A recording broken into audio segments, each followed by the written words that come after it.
the National Conference on Health Professional Education and National Education Policy 2020. The NEP 2020 envisions a re-energizing of the higher education system through multidisciplinary holistic education with flexible curricula, integration of vocational education, utilization of technology, and several other initiatives.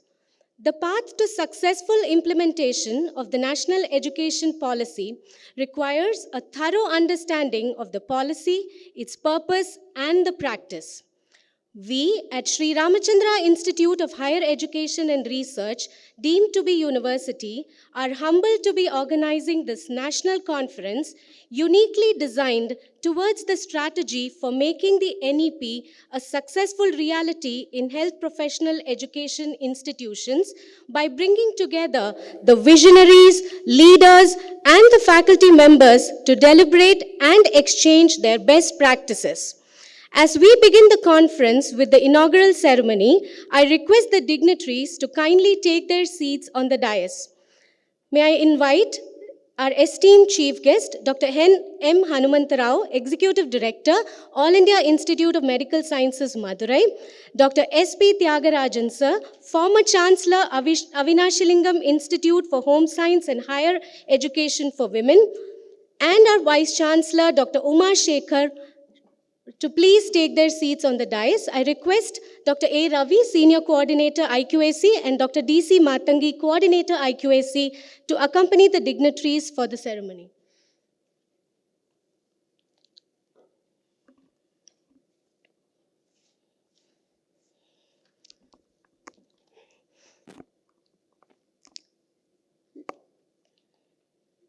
Thank you, sirs and ma'am. Swami Chimrananda said, "Which else shall beautify a home but the flame of a lovely lamp? Which else shall adorn the mind but the light of wisdom deep?" I request our chief guest, along with all the dignitaries on the dais, to light the ceremonial lamp and mark an auspicious beginning to today's deliberations.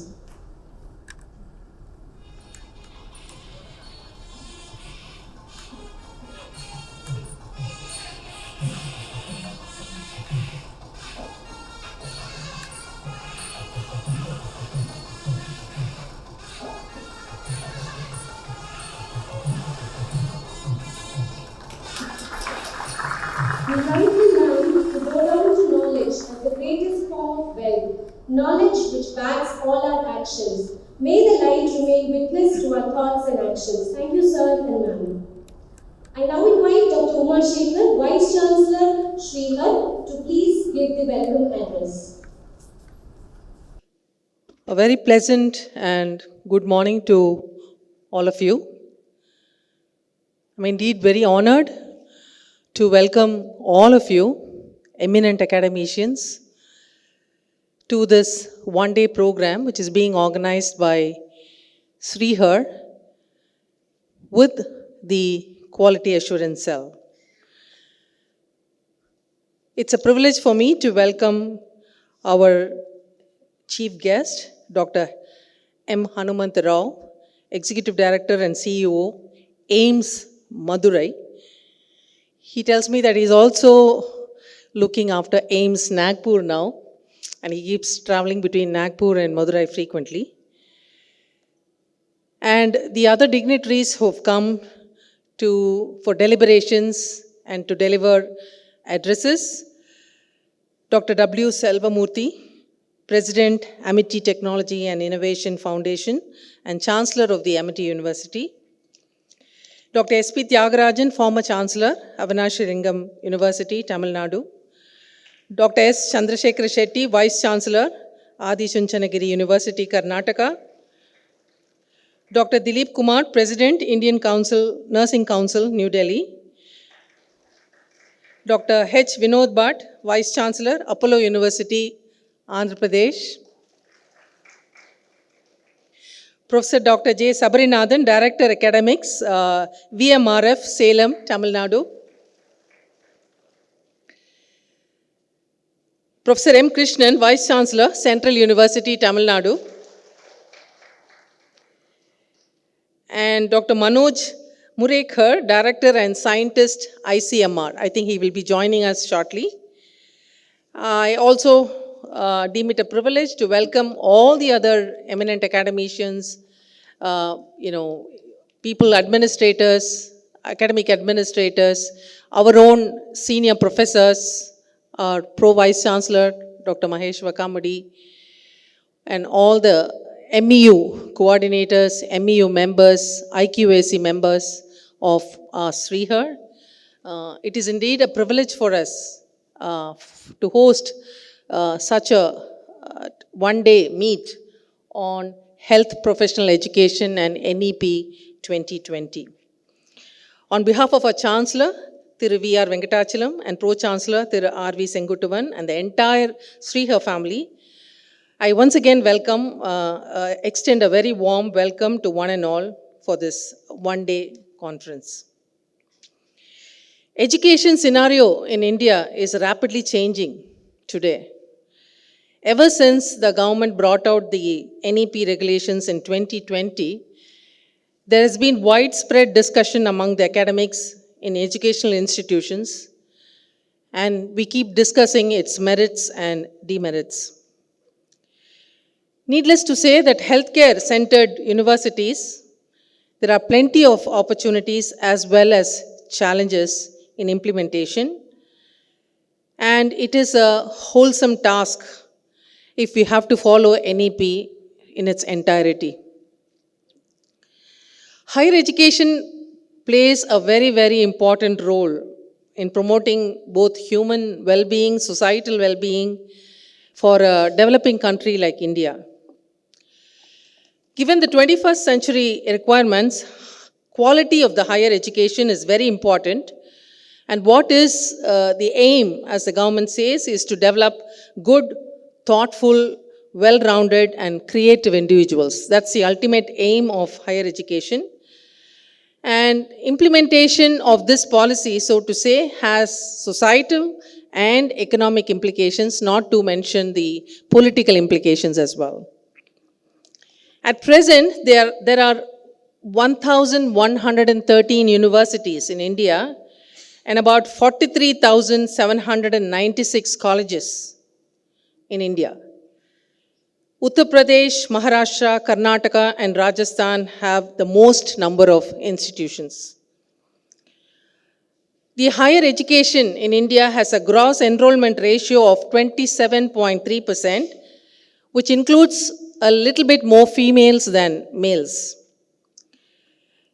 There were about 4.13 crore students enrolling for higher education in the year 2021.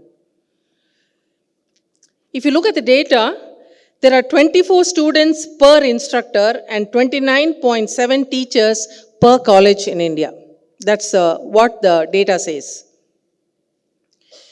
All said and done, the governance of higher education in India is under various regulatory bodies. It may be the UGC, the AICTE, NMC, the DCI, RCI, so on and so forth. What the government envisages is at least a 50% enrollment by the year 2035. Now, what the government has mandated is to encourage the teaching with research. So research also is getting a focus now. And the entry of universities from outside India is also a factor that we have to reckon with in higher education. Right now, the scenario of higher education is very, very fragmented. It has got a very fragmented ecosystem with less emphasis on the development of cognitive skills and less emphasis on the learning outcomes per se. There is a very early rigid separation of disciplines right now and very early specialization and streaming of students into narrow areas of study. These are the things that have to be addressed. So the education policy, the NEP 2020, is based on the principle that education must develop cognitive capacities, not only cognitive capacities, but also social, ethical, emotional capacities and dispositions in students. Evaluation of the students is more summative now. Most universities follow a summative pattern. So the NEP is designed to have a formative pattern of evaluation of all students.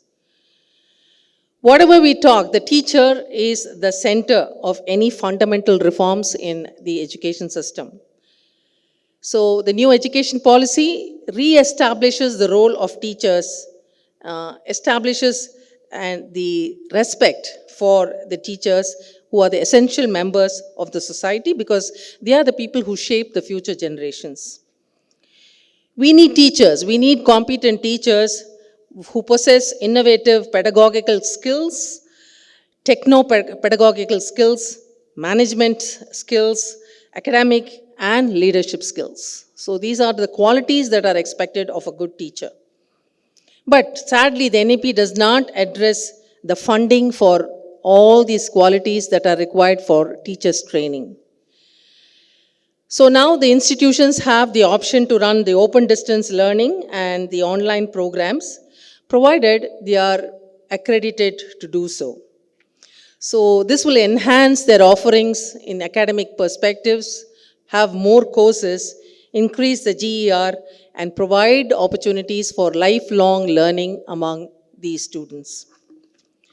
So what we expect is a multidisciplinary, universities have to be multidisciplinary, wholesome, with a wholesome curriculum, which is flexible, with a combination of subjects, integration of vocational education, and of course, technology has to be utilized. The lateral entry and the lateral exit is something that we have to reckon with also. One more thing is the academic bank of credits, which is the digital storage of credits earned to help to resume education elsewhere or sometime later in a student's life. I'm sure that there are going to be deliberations on how we are going to implement this academic bank of credits.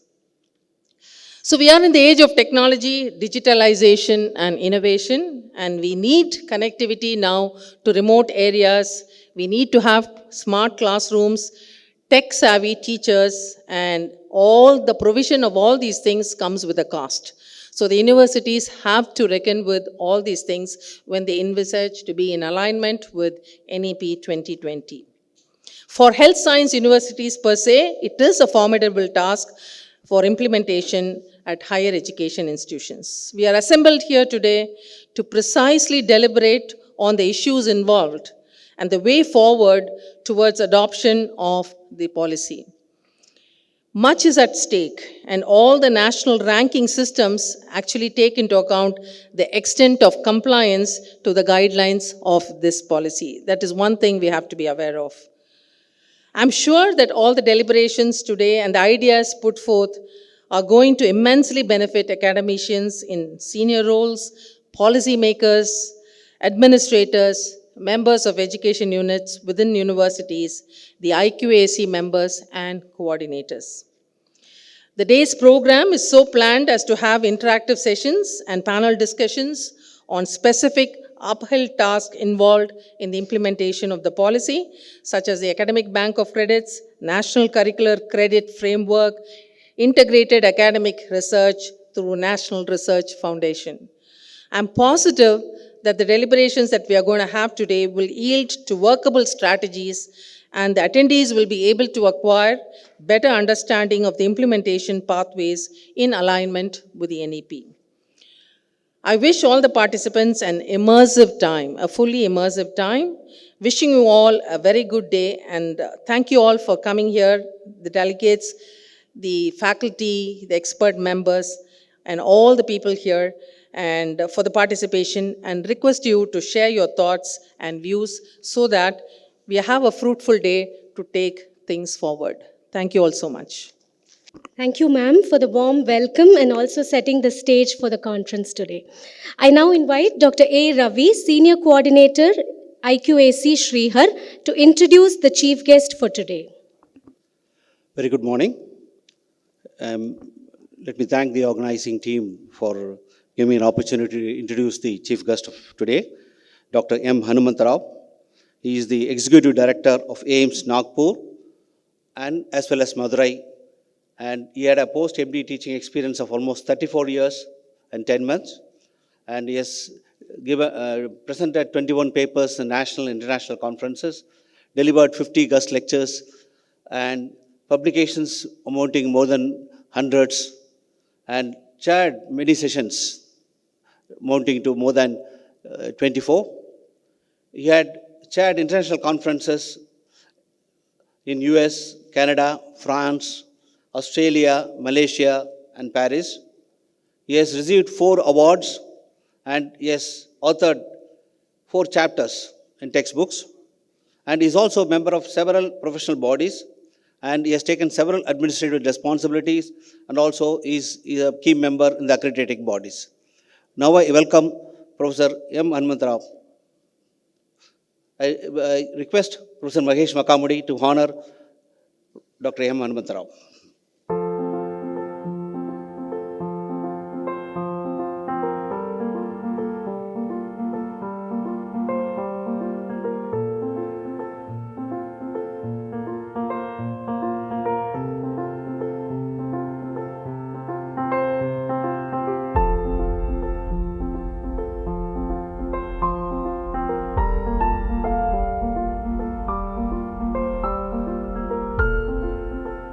Honorable Chancellor, V.R. Venkatachalam,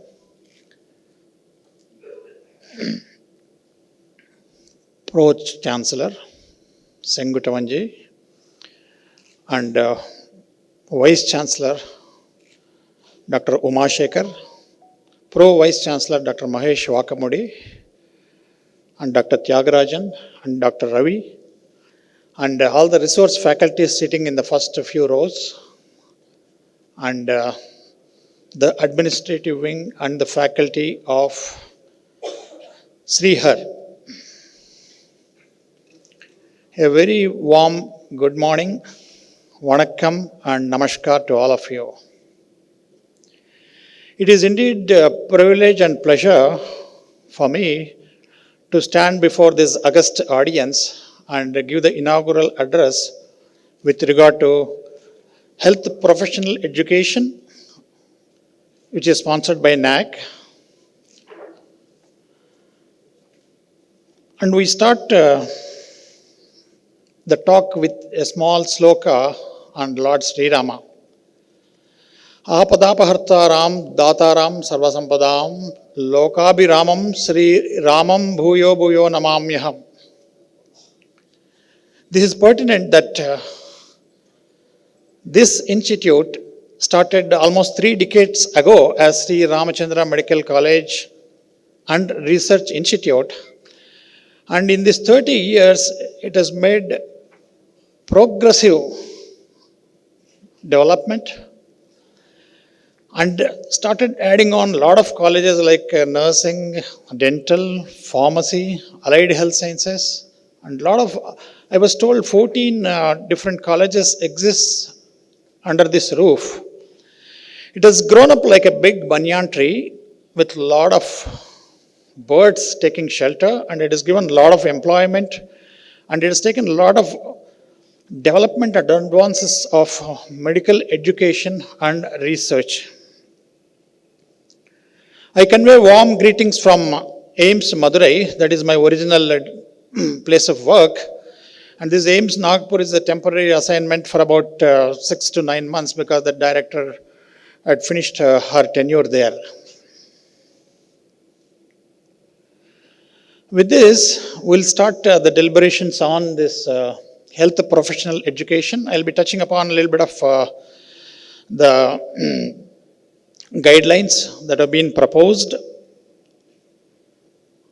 And all of us are aware that the world is undergoing rapid changes with regard to technology, advancement in the medical care, and the affluence, and the entire landscape of the country also is changing. What we saw this country 30 years ago and what we see now is entirely different. And education also need to be addressed to. And soon we will be becoming most populous country in the world, overtaking China, maybe on the verge of maybe in a couple of days, or we might have already surpassed China in population. And almost we have reached 140 crores of population. With this increase in the population, we need to give them food, water, sanitation, and a lot of comforts. And by the year 2047, India will become number one in the motor vehicles, surpassing US and China also. This is a good sign, definitely is a good sign, no doubt about that. But the issue is the pollution that is created by the population growth and the increase in the motor vehicles. You need to look into the carbon dioxide emissions, global warming, and climate change, and pollution, both environmental and the noise pollution, because we are very fond of honking in the roads. So all this need to be addressed, and so many, like 140 crores of people need to be given all these comforts. The National Education Policy 2020 has proposed that the expenditure on the education should be increased from 3 to 6% of the GDP. Even though it is doubled almost from 3 to 6, if you compare with the North American and European countries, is less than what they put for education. And it is one of the Sustainable Development Goal number 4 in the system. And with the growing population and pollution and issues of other things, definitely the infectious diseases are going to catch up. So there will be a lot of epidemics and pandemics. We had a bad experience with COVID-19. And with this, we need to look into the preparation of vaccines and treatment part of the patients. Already India is a hub of pharma industry in the world. But to cover 140 crores of people, really we need to go into depth and make the pharma education also as good as medical education. Usually we try to concentrate on medical education, but we need to look into, because all these things are like something like a teamwork.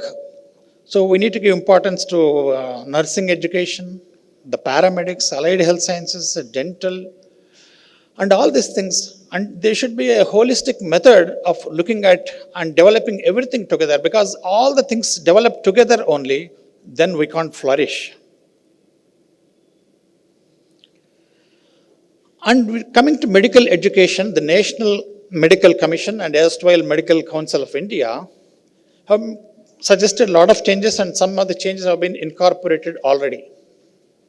In the recent curricular changes, what they've advised is to go for early clinical exposure, that day one, the students will be exposed to the clinical setup and patients, maybe weekly 1 day or 2 days, and slowly it may go up even for 6 days. So simultaneously, they'll be learning anatomy, physiology, biochemistry, the preclinical, the paraclinical, and then simultaneously the clinical teaching will be going on. And there'll be a lot of emphasis on the competency-based medical education. There are a lot of competencies and a lot of teaching learning methods. And small group teaching has been highlighted, and self-directed learning. And the assessment of the students also, like you need to look into the formative and summative types of assessment and the credit systems. Apart from that, we need to address the factor of communication skills and attitude and ethics to the medical students. Of course, this is applicable for other faculties as well. But what happens is, usually the Indian medical graduate who graduate from Indian medical colleges is well versed with a lot of clinical knowledge and cognitive skills. He's very good in subject. But when he's asked to explain something, and this is what usually they face in the oral examination, they'll not be able to explain it better. When we compare this to a foreign medical graduate, his knowledge will not be that much like an Indian medical graduate. But if he is asked to explain something, non-stop 3 to 5 minutes, they'll be able to talk about the disease, and definitely the teachers will be impressed by those students. So this factor need to be addressed, and we need to understand that English is not our mother tongue. Obviously, we are learning the subjects in English. Of course, because of that globalization and all, we can go to foreign countries, that's fantastic. But the issue is, because of the difficulty in the language, communication is always poorer. So this factor was thought into, and it was proposed that the medical education and other education should go on in the local languages, and already in North India, the textbooks have been translated into Hindi. But this, once again, a debatable point. And a country like India, where so many states are there and every state has got a different language, so we need to look into, and a person trained in one language in one state definitely will not be able to go and survive in other states. The argument that they made was that if Chinese is teaching the course in Chinese and Russia is doing in Russian, and some of the European countries, they teach in their local languages, what is the objection in teaching the medical curriculum and syllabus in the local languages? So this one factor need to be put into mind. And the duration of the medical education also, when we studied almost in 70s, it was 6-year course. Now it has come down to 4.5 years.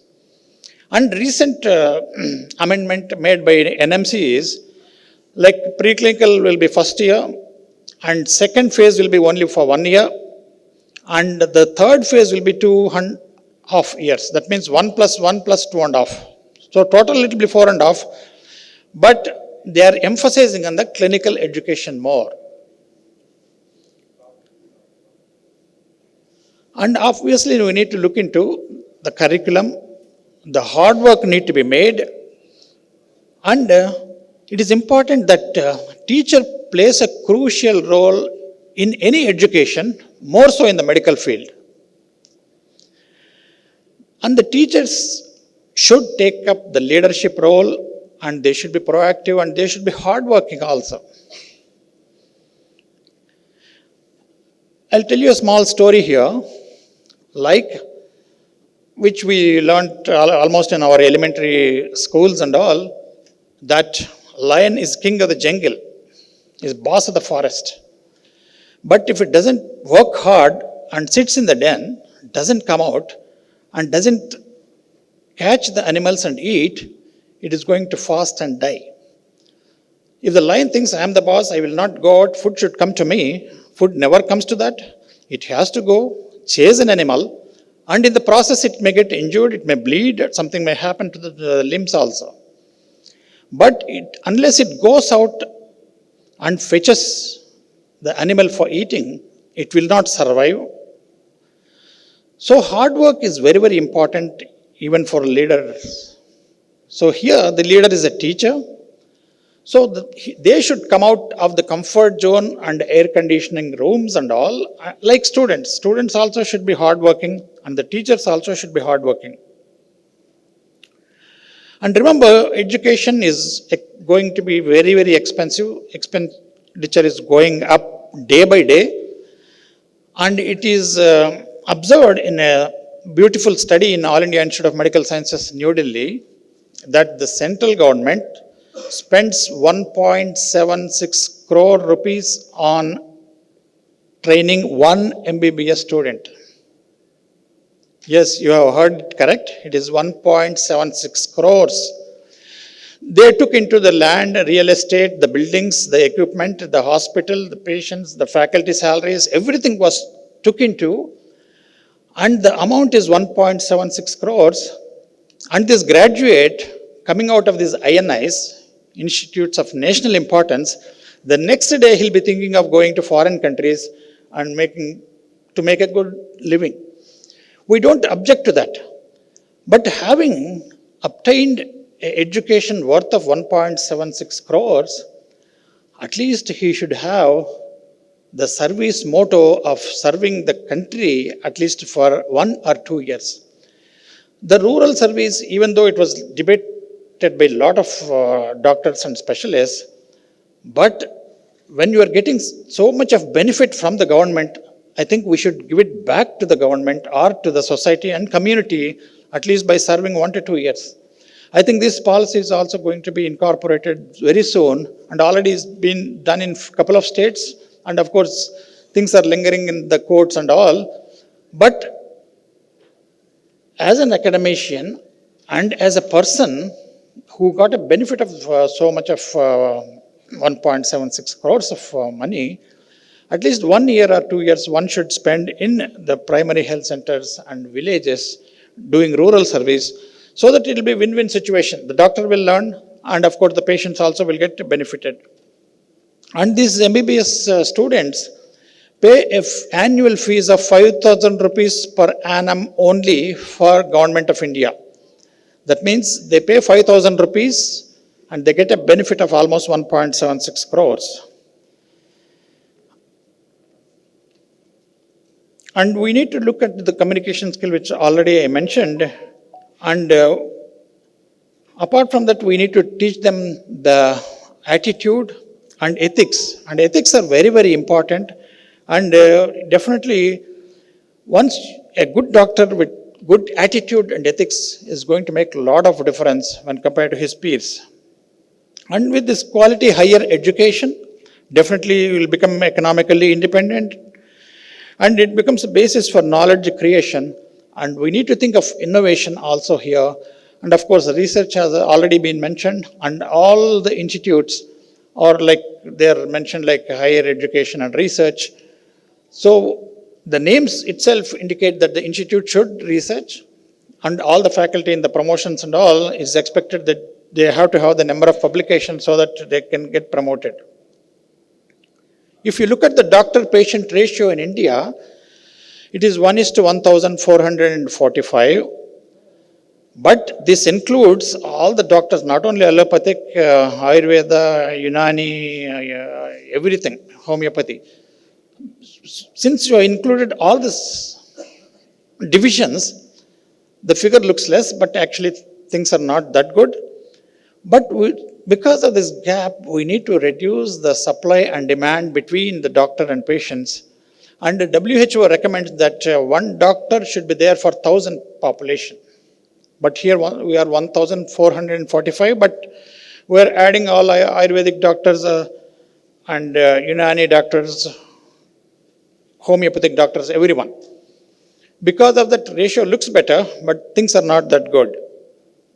And second important thing is, like in the medical curriculum, apart from that, they suggested integrated teaching. The integrated teaching is vertical and horizontal. They introduced the foundation course of 1 month when they joined the medical school. And there are a component called electives for 1 month. Once they finish and enter into the clinical side, they have this 1 month of posting of electives. The topic of the electives, the students can decide themselves. And then the college has to provide the training. And other important thing I would like to mention is, as Indians, always we look down at our own systems.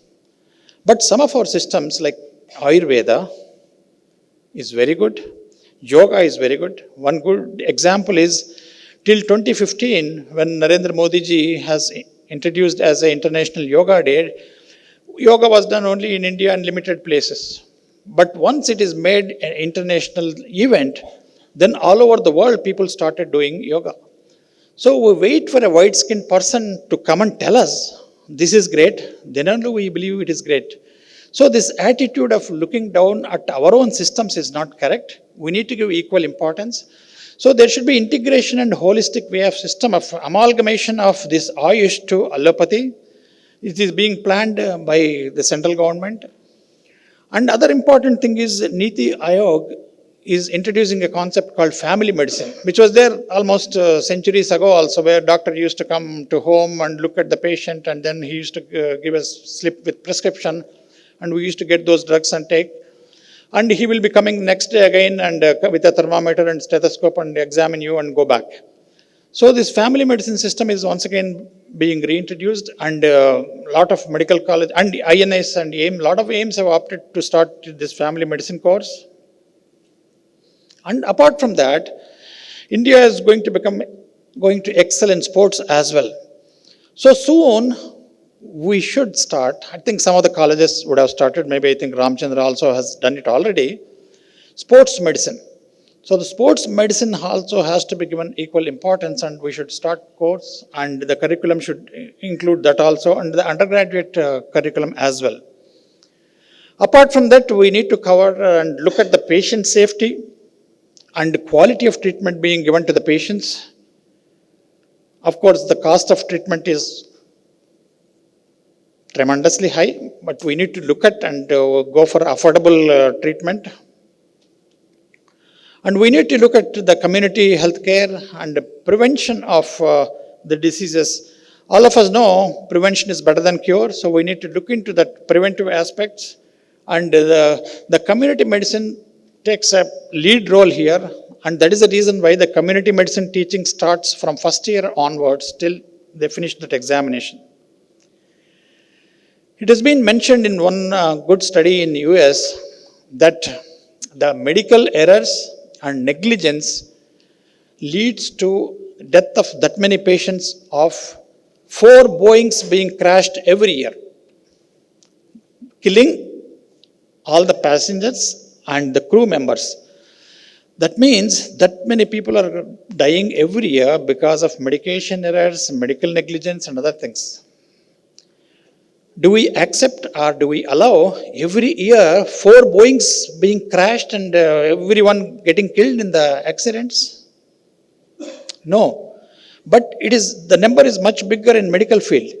So we need to look into this, and there should be a system to address medication errors and the negligence and how to mitigate this problem so that the patients will get benefit.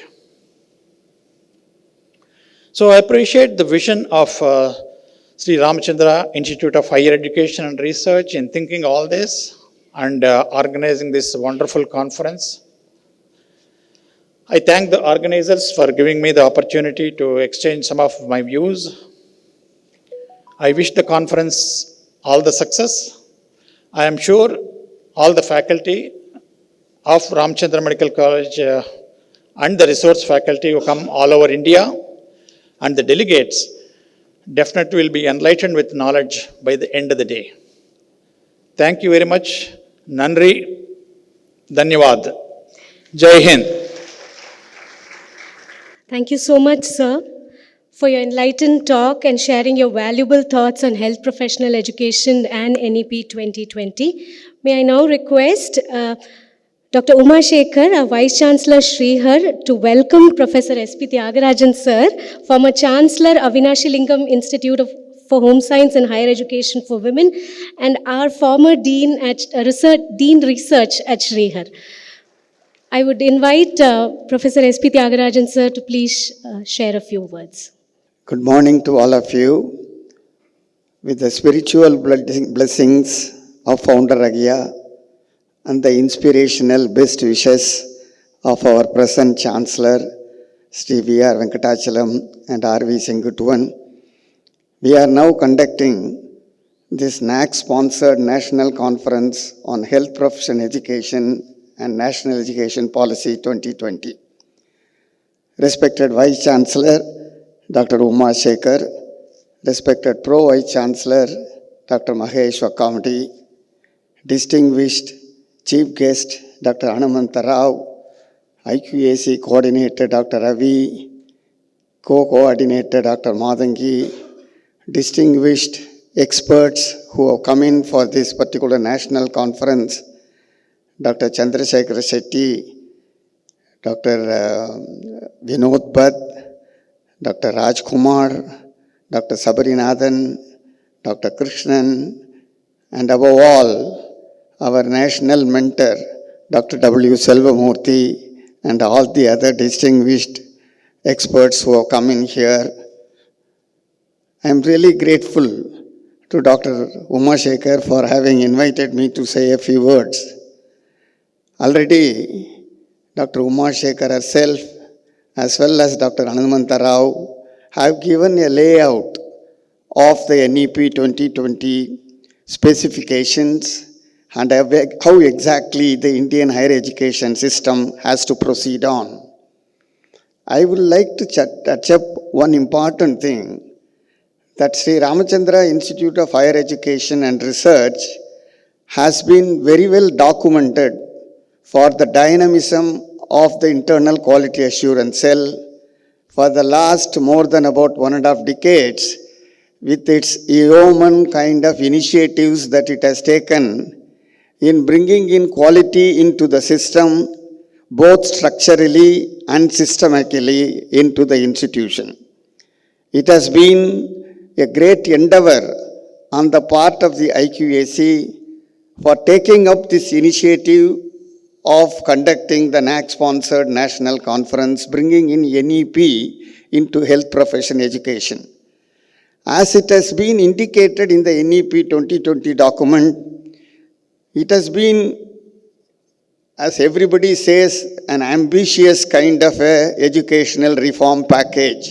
But still, there are definite roadmaps that have been given in the document itself.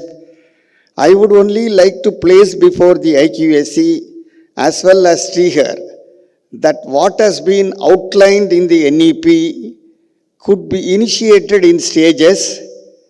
Already it has taken up the elective system of the NMC in the undergraduate medical education, and it has also taken the other council's recommendations per se.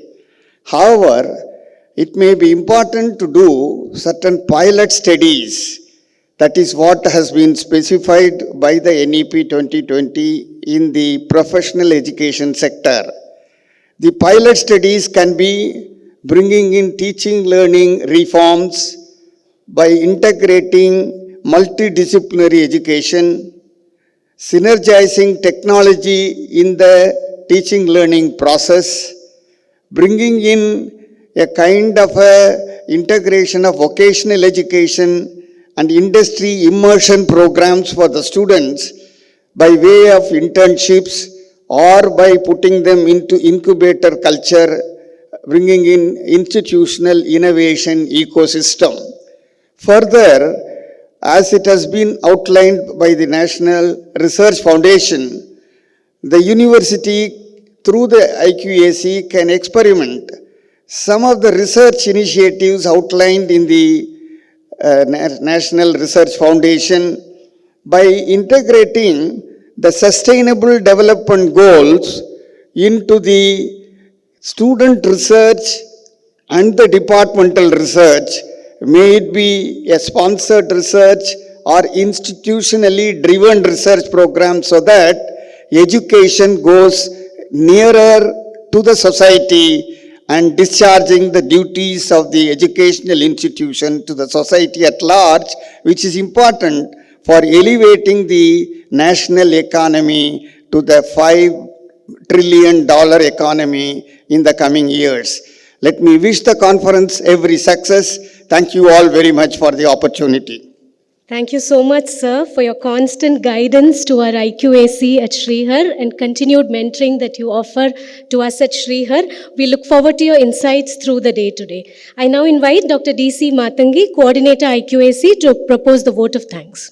It's my pleasant privilege to deliver this vote of thanks for this national conference. This conference would not have happened but for the audience or the delegates who are here. We are very happy to thank each and every one of you who have come here. Our delegates are more than 165 delegates, right from Delhi and HP and UP as well we have the delegates. This shows how much each one feels, how do we integrate NEP into our health professional education. Thank you very much to the delegates. At the outset, our sincere thanks to our beloved Honorable Chancellor and Pro-Chancellor for their unstinted support in conducting this conference at this scale as well. A special thanks to our Honorable Chief Guest, Dr. Hanumanta Rao sir, for his presence and as well as insight into the HPE. And my special thanks to SPT sir for being here and also giving us ideas. Every time sir speaks, there is some idea that sparks, bringing in student education and linking that with SDG. I think thank you, sir, for that insightful talk as well. We are honored to have our esteemed resource faculty here, each one of them, starting with our keynote speaker, Selvamurthy sir, to every speaker in the panel discussion and the moderators who have all come here right from the inaugural function. Thank you very much for sparing your fourth Saturday with us here and sharing your insight to each with us in this deliberation. A sincere thanks to our Vice Chancellor Uma Shekhar ma'am, our Pro Chancellor Mahesh Vakamudi sir, and all the heads, deans, principals who have assembled here to give us the moral support, the guidance all through and make this conference a grand success as well. This program, just HPE and NEP in itself brings so much, but the word that NAAC sponsored makes it much, much more applicable, because if accrediting body is going to support any program of this nature, that shows the importance the accrediting body is also taking in. At this point, on behalf of Srihar, IQAC, we wish to place on record the financial support that we have received from NAAC for organizing this conference. Our thanks are due to everybody here, especially a special thanks to our sponsors apart from NAAC. We have the others who have also contributed to be with us here as a financial support too. Time, Elsevier, Chennai Book House, Chennai Publishers, Mother India, Total Library Solutions, and Lippincott, who also joined us to make this conference a grand success. Conference of this magnitude, with delegates who are vice chancellors, registrars, senior faculty members who have all gathered here, cannot happen without the support of the entire team of IQAC. A big thanks to everybody from IQAC. Thanks for being with us. Each one knew what they need to do. We didn't need to say what they need to do. So thanks to each one of you. A special thanks to the administrative support of Srihar, the communication team, as well as our caterers who are going to help us to keep our blood glucose level on the toes so that none of us feel hypoglycemic at any point of time. The infrastructure, the IT support, the communication, the press of Srihar, everybody has been a part of it. A big thanks to each one of you. And I look forward, each one of you, to have something great to take from this conference and also apply it in your own institution so that we are able to make NEP a dream. As SPT sir said, it is an ambitious project, but this conference, let it make this ambitious project a doable one at each of our institutions as well. Thank you very much for all of you to be with us today. Thank you. Next session, we'll go on with the keynote address by none other than Dr. W. Selvamurthy, President, Amity Science and Technology and Innovation Foundation, Director General for Amity Directorate of Science and Innovation, and Chancellor, Amity University, Chhattisgarh. He has done his Master's in Human Physiology and Doctorate in the Faculty of Medicine and Doctorate of Science also. Defense Research and Development Organization, 40 years service in relation to health-related and life sciences-related technologies were developed and inducted in the armed forces for keeping the health and efficiency of soldiers, even in the extreme operational environments. He is a leader for the first Indo-Soviet scientific expedition to the Arctic Circle for polar physiology and research. He is a distinguished scientist and chief controller, research and development, Life Sciences International Cooperation. He has research paper over 2,050 and books. He has authored books more than 18. He is also scientific advisory committee to the cabinet. He is a member of the high-powered committee appointed by the Indian Council of Medical Research. He is a member of the Indian delegation to the World Health Assembly to speak about the complementary system of medicine, including yoga. He represented our country at the Organization for Prohibition of Chemical Weapons, and TIFAC has entrusted responsibility of Technology Vision 235 as chairman to formulate vision for the nation for health and medical sciences till the year 2035. Now, I request Professor W. Selvamurthy sir to deliver the keynote address. So let me first of all express my grateful thanks to the Vice Chancellor, Dr. Uma Shekhar, and also to Dr. S.P. Tyagarajan, who has specially invited me to be here, and also Dr. Ravi, Dr. Matangi, the IQAC, the prime movers in Sri Ramachandra University, Sri Ramachandra Institute of Higher Education and Research. This is an institution which I have been associated for a very long time, almost more than 3 decades in different capacities. So I have seen the growth, development, expansion, visibility, and also growing up in the ladder of ranking and accreditation. So my compliments to each and every one of them, right from Chancellor, Pro-Chancellor, and the Vice Chancellors, who have built this, what Srihar today.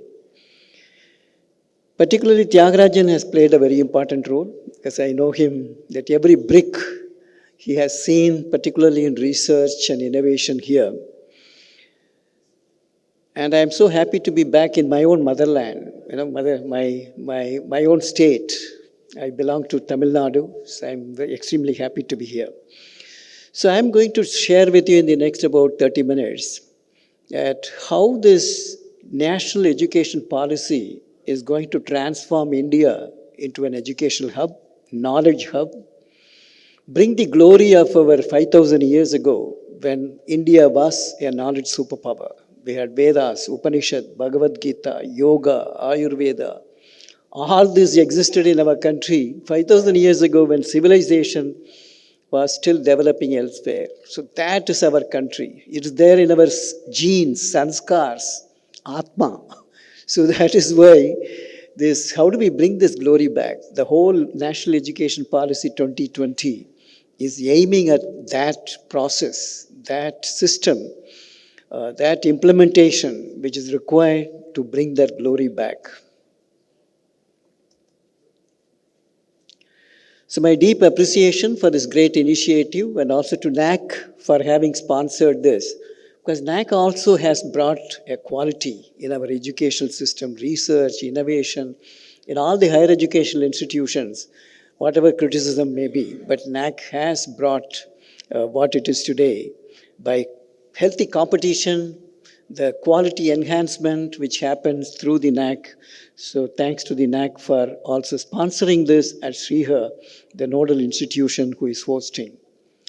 If you look at today, India is a global power. We had economic strength, military strength, knowledge strength. Economic power, we are growing at the rate of close to 7% still, in spite of all the global recession. Our foreign exchange reserves are now reaching 600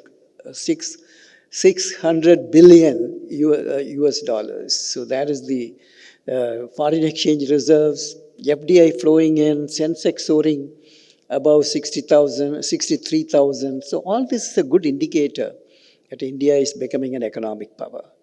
India is also a military power, 1.5 million Army, Navy, Air Force, and all the wars that we have fought, and also the international peacekeeping missions we have been involved in.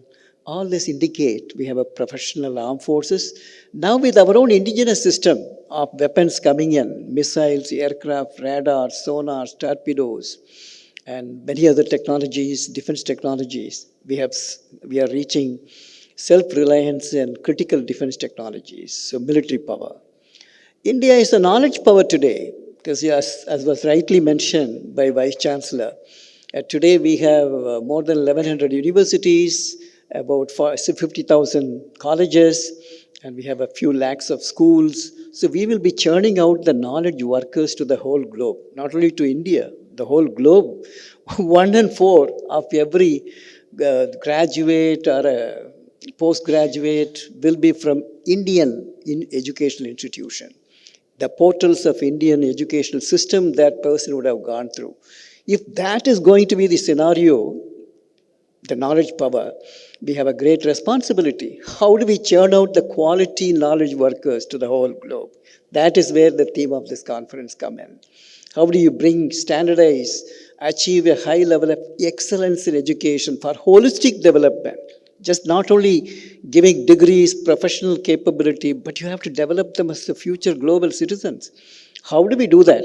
That is why the National Education Policy 2020. It is not to only improve the quality of education in the professional field, but to give a holistic development, physical, mental, spiritual development of a futuristic global citizen.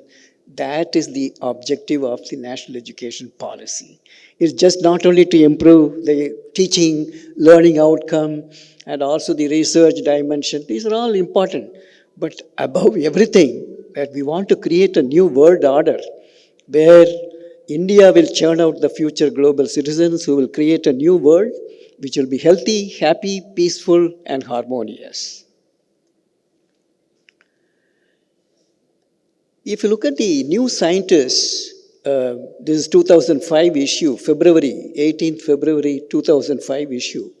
You see this, India, the next knowledge superpower. It was not predicted by Indian scientists and technologists. The whole world community of the professionals, educationalists, academicians, researchers, they predicted in this, published in this is the cover page with Indian tricolor, with Ashok Chakra, and also mentioning India, the next knowledge superpower.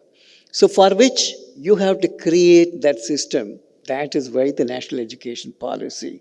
And also the Science, Technology and Innovation Policy. These two are very, very important game changer in our educational and knowledge system. If you look at today, where do we stand, India, and where should we reach? India stands with minimal input of 0.7% GDP into our research, innovation, science, technology. We have been able to reach a third position in scientific publications, third in the number of PhDs. The Nature Index, which indicates the quality of education, quality of publication, is number 7. Patents, we are number 9. So all this happened with minimal input. That is the power of all of you. The Indian intellect is so powerful. You give minimal input, they maximize the output and outcome. So that is the power. Having that power in us, how do we enhance and raise our standard of educational system to create that new world? And we moved also in Global Innovation Index to 40th position from 81. We just pole vaulted to that position. So if this is the scenario, how do we come to number 1 position? So that is why the education policy. Then if you look at the Startup India, there's also, earlier it was about 300 startups. Today we are close to 1 lakh startups. And many of them now, some of them are getting transit into unicorns and fetching large employments. So every student need not look for a job. They should create job, becoming an entrepreneur, startup. So our educational policy is giving that framework, not only to become a professional and then practice, yes, that is also important, but also to create job, create wealth. He was mentioning, Dr. Tyagarajan, about $5 trillion economy. How would it come? That you need more entrepreneurs, more startups, more unicorns. So our educational policy is also aiming at that translation of that knowledge into an entrepreneurial capability. What is the advantage India has today with all this, what I said? India has all the knowledge centers, which I mentioned. Most of our laboratories, when you go to Srihar or any of our universities, national laboratories, comparable to anywhere the best in the world. So we have created the knowledge centers, which will create new knowledge, secure the knowledge through IPR protection, and apply the knowledge for wealth generation, and also disseminate that knowledge through education. So we have that knowledge centers today. We have the demographic advantage. Today we are the youngest country in the world. And then most of the people, 1.4 billion people, 50% below the age of 25 years, which is the most creative, innovative, productive, constructive age of a person. So that population is here. So that is the another advantage India has. Third is competent workforce. Now all of them sitting here and in many of the institutions, educational institutions, they're all competent workforce we have today, trained abroad, coming here with the best of the West, best of the East, blending together. Who else have that advantage? So we have the competent workforce. R&D infrastructure, as I said, best in the world. Many of the laboratories. And government policies and patronage, like national education policy, science, technology, innovation policy, the framework is available today, and the patronage of government is available today for doing all this.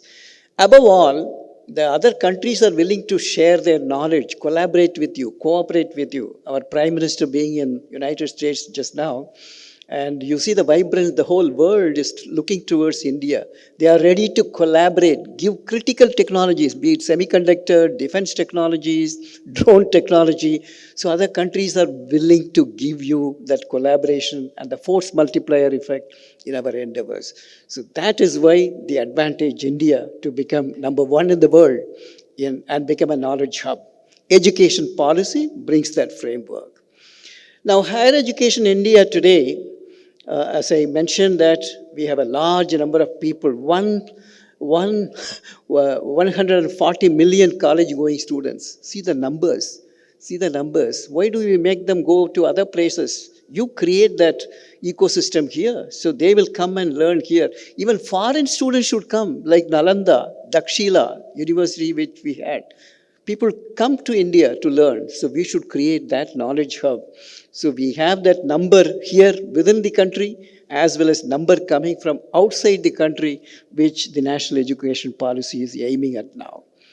Now, universities, when you look at the policy, is framed in such a way, universities must become cradle of innovation. They should churn out new ideas, disruptive technologies, radical the innovations, all should come from universities. Why? Universities have got these two young, innovative minds. That is the most creative, innovative phase of one's life. That population here in university, between 18 to 30 years, is the most creative. So that population is in university. Flexible ecosystem, unlike national laboratories or DRDO or atomic energy or CSIR, where you have framework of all those regulations, government regulations. Universities have a flexible ecosystem. Seamless transfer, knowledge transfer and exchange can happen in a university system. So that is why university should become cradle of innovation, and the policy, national education policy, give that framework for transformation of our universities into cradle of innovation. An ideal university will have quality teaching and quality research. This is what is emphasized in the national education policy. How do you bring the best learning outcome? And also, how do we make people think, create, innovate, lateral thinking, divergent thinking, disruptive ideas to come? Research. So a high-end research, quality education is the blend, and that is the common philosophy in the National Education Policy 2020. Now, what is the role of universities? Creating innovation ecosystem. First is promotion of university incubators and science parks. This is very important. See, we must look at just not only research just for the sake of one dissertation publication for master's students and one internship for NTCC and two papers in NAAC, which is requirement for the UGC, for the PhD. So we should not think only that.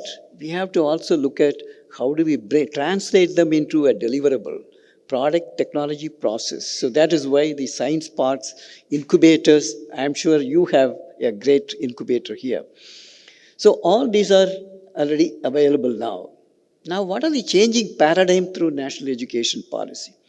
The concept and practices for public good and strengthening civil society. This is the whole aim of the national education policy. Then also the national priorities, because people research done in university should be relevant to your needs. It could be regional needs, it could be a national need, or it could be a globally important issue which the thesis or your research should address. So that is why in the education policy we are looking at creating a national portal in which all the requirements from farmers, villagers, water problem, energy problem, all this will be posted there.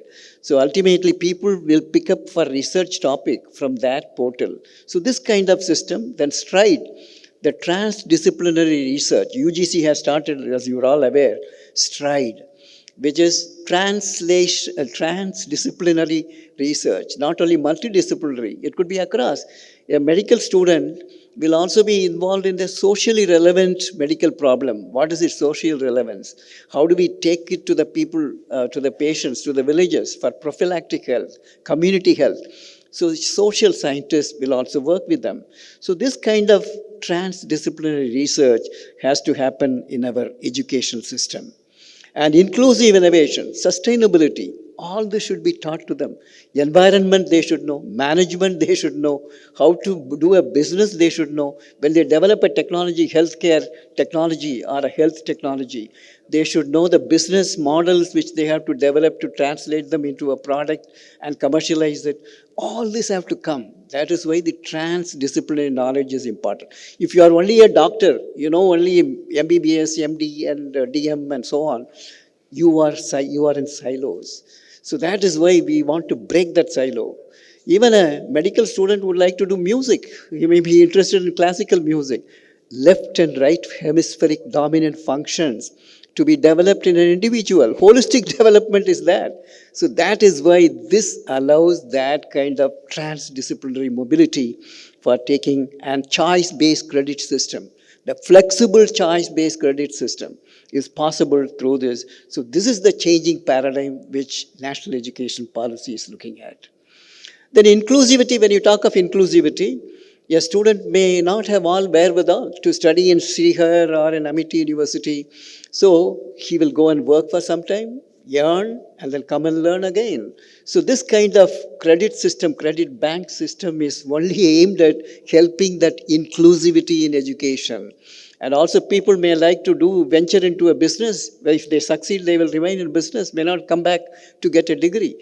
So that is why this credit system, banking system is available only for that purpose. Then facilitate integration of education with skills. Because ours is not only degree giving, competence building and skilling the individual is important. Many people know theoretically, but if they have to translate that into action on ground, then they don't know that. They don't have skills to do that. So competence is not available. So national education policy builds not only knowledge, it builds the competence, it builds the skills to execute, translate that knowledge into an action. So that is why multidisciplinary and holistic education is required. Now the QAE, Quality Assurance and Enhancement, and IQAC, which is doing very well here, right from last 1.5 decades, I have seen IQAC doing a great job here. And all institutions have an IQAC, but then it's functioning. It should be at 3 levels: university level, domain level, and institution level. These 3 levels is to ensure total quality management. Is just not only learning outcome, teaching learning outcome, but research, innovation, delivery, outreach, community outreach, all these are very important. So for which we need quality human resource. So that resource input which is required to implement them in terms of human resource, finance, and there are many challenges. See, whenever you make a change, you will have problem. But then for every problem, there's more than one solution, but you have to find that. So policy is a framework, but implementation needs a lot of efforts, stretching. So that is what you will find at the initial stages. In every university, including our own university, we find it difficult, certain issues. But then as we keep moving, we will overcome all these hurdles, obstacles, and then achieve the main objective with which that has been framed. Then equivalent attractive research cadres are required. We want to create a number of postdoctoral fellows. This is what US did. They invested on doctoral students and postdoctoral students. All our students go and do 2 years, 3 years postdoc, and they do 30 years work there and enrich that country. So we want to create that kind of Ramalinga Swami fellows, Ramanujam fellows, inspire faculties, and many more postdoctoral fellowship we want to create in numbers, critical mass. So we want to bring those people back. So national education policy and the other systems are aiming at focusing on doctoral and also the postdoctoral students. Promote research in UG level, which we are not doing at very well. Even at the undergraduate level in a medical institution, MBBS students, some of them have aptitude for research. Pick them and then give them motivation, inspiration. They will do wonders. So create that research at students level, not only at PhD level, masters as well as in the undergraduate level. Then impart soft skills, very important. How do you communicate is very important. So these are soft skills are important, values are important. National education policy aim at this holistic development. Now, how do we strengthen the infrastructure? See, many of the institutions, some of them are rich. Srihar is a very well equipped laboratory. Maybe All India Institute of Medical Sciences, Delhi must have all. There are many good labs. But how do we optimally utilize those R&D infrastructure, which is invested by the government? So that is why I made, as a chairman of a committee, known as Sriman Policy, the Ministry of Science and Technology, for sharing all the equipment. So what is available? You have to adopt certain universities, colleges, schools who may like to use your facility so that the equipment has an average life of 8 to 10 years, but you have to make 100%. 2 shifts, 3 shifts of that facility should work. So that is important. That's why the hub spokes model. You may be a hub, but there could be spokes who will be utilizing the facility. You generate some resource, revenue, but you also generate the capacity building across horizontally to other institutions who are not privileged like your university to have that. So the role of the hub and spoke model is one important thing which we have created. Sati facility, SAIF facility, PARS facility, FIST facility. But what is the percentage of utilization? 20%? 30%? But we should make it 110%. That is what is the resource sharing, which is very important. All of us should create that philosophy of sharing with others. Then the best practices which education policy is to create a free ecosystem for creative thinking. Because we have to make our students think. We want them to memorize, learn, and then get CGPA of 9 out of 9 or 10 out of 10. So we are focusing on the marks. But what is the learning that student has got is more important than this. So this is very important. Creative thinking, promote creative, analytical power, thinking power. Give it to our students. So national education policy is looking at this. And spot and nurture scientific talents. This is also very important. Because they are like, ilai marai khai pola, abdin solluvaamla, ilai marai kani pola. So they're all hidden. The talents are hidden. Search for them, nurture them. They will become a Nobel laureate. They will become Abdul Kalam or Vikram Sarabhai or Homi Baba. So create, nurture the talents. Science education in schools. Because national education policy not only looking at higher education, raw material comes from schools. So we want to create through NEP a quality science education done there. Because that is where the feeder comes from the schools. So this is policy aiming at that. Human resource mapping is very important to know the capability and potentials, collaborate with international researchers.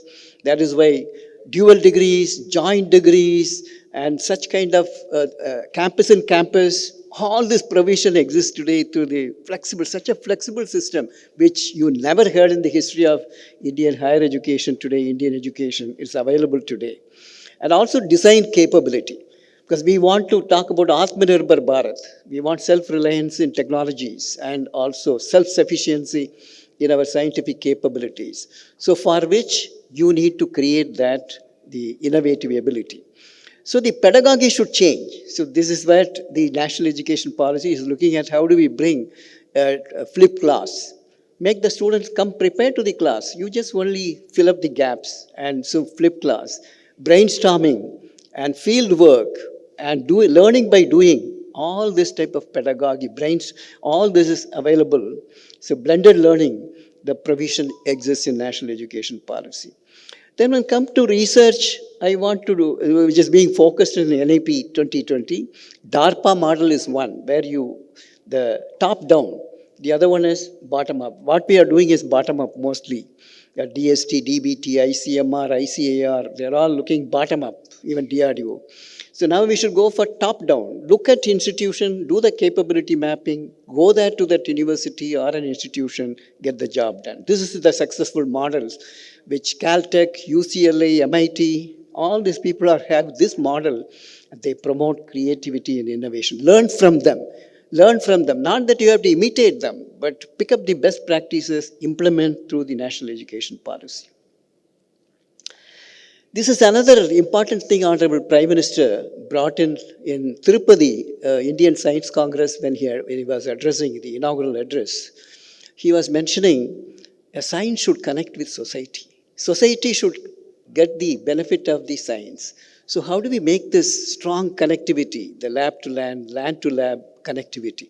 So the scientific social responsibility, first time in the world, Honorable Prime Minister pronounced in that Science Congress.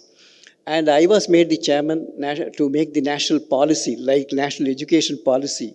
There is also a policy of scientific social responsibility, like corporate social responsibility for corporates and industry. So government has made, and this was released, our document was released in the last Technology Day, 2022, so where every one of us have a social responsibility. Even though we are doing socially relevant job, social responsibility is going beyond the call of the duty. Suppose I go to a village and talk to a school, small school, and excite the students, science is beautiful, science is exciting, I'm doing a scientific social responsibility because that's not my mandate. Similarly, if I give a popular lecture or I write an article in Tamil about missile, for example, or high altitude medicine, that's a scientific social responsibility. It is going beyond the call of duty. So we have made a framework. Please read that. I want the implementation also along with the national education policy. This will be a game changer. Because then all our research will happen only on socially relevant projects, socially relevant problems. Our students, be it a BTech, MTech, BSc, MSc, MBBS, MD, all those, they will take problems, what is required. Sometimes they do blue sky research, sometimes we confirm, reconfirm or negate what was already known. But we should do something new, which is relevant to our society. The industry connect is important. Again, this national education policy gives the framework. How do you strongly connect with industry? Industry is one of our stakeholders. The students passing out is going to industry, many of them. So you should know Industry 4.0. How do you align Education 4.0 with Industry 4.0? This all is given their provision. I'll just finish in another 5 minutes. See, incentivize the research and make research career very prestigious, attractive. This is why even yesterday newspaper you might have read, JRF, SRF, RA, senior RA, all the salaries are getting revised. Slowly the transformation is coming. Science career has to be very attractive. Scientists have to be respected like heroes. So I think this is what will come if you implement all this, the science and innovate the policy. Now I want to give Amity model a little bit, another 5 minutes. See, Amity today has emerged as a knowledge hub across the globe. We have taken education to the globe. We have 12 universities in India, 18 campuses abroad, 28 schools, 200,000 students, 10,000 faculties, 5,000 PhD scholars, and we have our H index is 126, and our patents are almost 2,000 patents have been filed.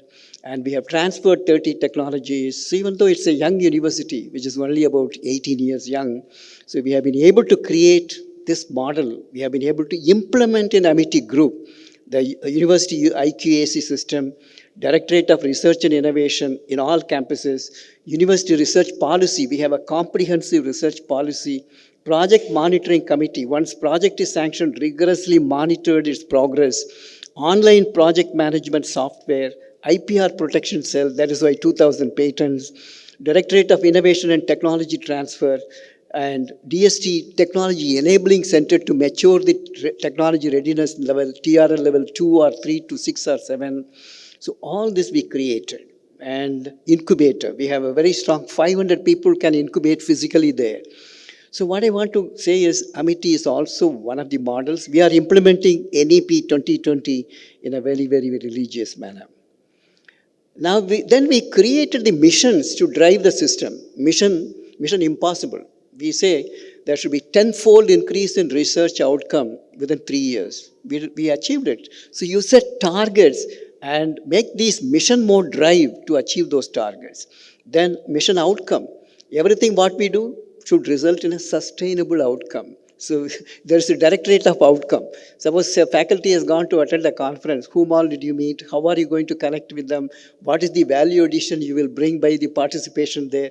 This is outcome. So this is what we created, mission outcome, mission connect and mission synergy to work, collaborate. We have an MOU with the Sri Ramachandra. So like this, we connect with people, skill development and entrepreneurship. And then quality, human quality resource. This we did a blending of senior people who are achieved with highly achievers, blended with youngsters, Ramalinga Swami fellows, Ramanuja fellows, inspired faculties. We have more than 40 of them in our campus. Many more are coming now. So this blending of young workforce with the senior people did a magic for us. And we also connected with Nobel laureates. We brought them to our campus, rubbed shoulders with our faculties, researchers. So this type of vibrance is possible through national education policy. Now this is what we achieved. And we have been able to show we are just 18 years young, Amity University as a university. So this is what we achieved. We have more than 35,000 research papers in journals of repute, like Lancet, Nature, New England Journal of Medicine, The Science, and so many other good journals. Now finally, Jai Jawan, Jai Kisan, Jai Vigyan, and Jai Anusandhan. So this is the structure which has been given, and we should all implement. The final message, carry home message, take home. Create urge among faculty and research scholars for quality education and research, not only research, quality education and research, because we should work like a mission mode. How did we get independence? We got independence because everybody sacrificed. Everybody stretched themselves and made sacrifice. We got that. So if in Amrit Kal, next 25 years, we want to become a developed world, within 25 years, not that after 25 years. So then we need to give that seva bhav, tyag bhav, which is necessary if you have to achieve that. Go beyond.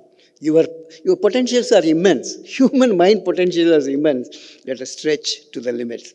Goal-oriented research, set enabling ecosystem in all our institutions, establish processes, best practices, and also synergy of brains, collaboration. Let's all work together. Break the silos. That is why this multidisciplinary, transdisciplinary approach, and also multidisciplinary education and research ecosystem in universities. Motivation is the final key for success. So let us get inspired ourselves, motivate ourselves, and also motivate others. So Atmanirbhar Bharat I have already mentioned. Now the vision, final vision is, let us bring out all the disruptive potentials. Education policy is one mechanism. Redefine the education through technologies. There are educational technologies. Bring the modern technologies, like what you have, beautiful presentation system. Earlier we used to have, what type of presentation. Bring technologies in education system. Simulation. Dr. Dilip Kumar was mentioning in nursing. He has made a wonderful simulation facility. I was amazed to see. Use such kind of technology in education. You don't have to do everything with a cadaver or something. Medical education brings simulations, application of technologies to bring a new paradigm in technologies.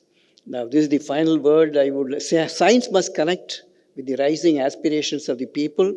And by 2030, India would be among the top 3 countries in science and technology, and the national education policy will be the wherewithal. So I would also like to mention about our founder president, Dr. Chauhan, Ashok Chauhan, who has created this Amity universe. And we are all there in that mission to create that happy world and also the prosperous world. Sarve bhavantu sukhinaha. So that kind of philosophy, global village, Vasudeva Kudumbakam. So this is what we are doing through our educational system, and I'm sure all of you are doing. So I quote Dr. Ashok Chauhan, And I can say with pride that my scientists, my researchers, and move with this confidence that they will do wonders and will add to the growth of the nation. And this will help making India not only a knowledge superpower, but also a general superpower. Thank you very much.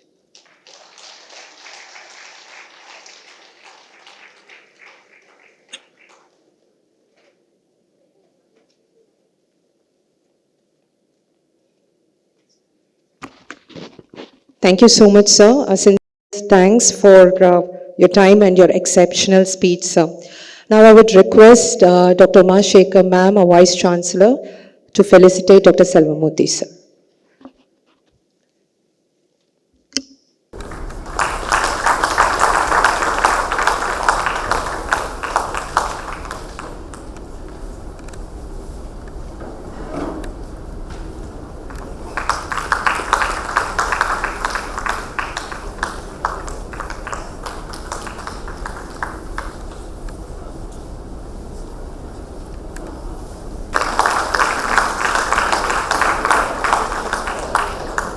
We'll go on to the next session. It is a panel discussion, Empowerment of Higher Education Institutions to make NEP 2020 a reality. A short introduction to the panel discussion. Good morning. Today's panel discussion is on the transformation impact of the National Education Program 2020 on health professional education. This panel discussion will address the evolving needs of our healthcare system, emphasizing continuous education and innovation. You all know the importance of health professional education. Continuous training equips professionals with the knowledge, skills needed to meet patient needs and advancements in healthcare. It plays a crucial role in shaping the quality of healthcare delivery. This panel discussion will focus on standard curricula, interprofessional collaboration, technology integration, continuous professional development. So the National Education Program 2020 revolutionizes healthcare education by addressing evolving needs, fostering collaboration, integrating technology, and promoting continuous development. Its implementation leads to improved patient outcomes, standardized education, innovation, and enhanced collaboration. Now, can I request, I'll introduce the panelists. Can I request each one of them to come on to the dais, please? Professor S.P. Tyagarajan, sir. He is 54 years of teaching, research, and administrative experience, completed 60 research projects funded by national and international funding agencies to a tune of 35 crore and has published 365 research papers, 22 books.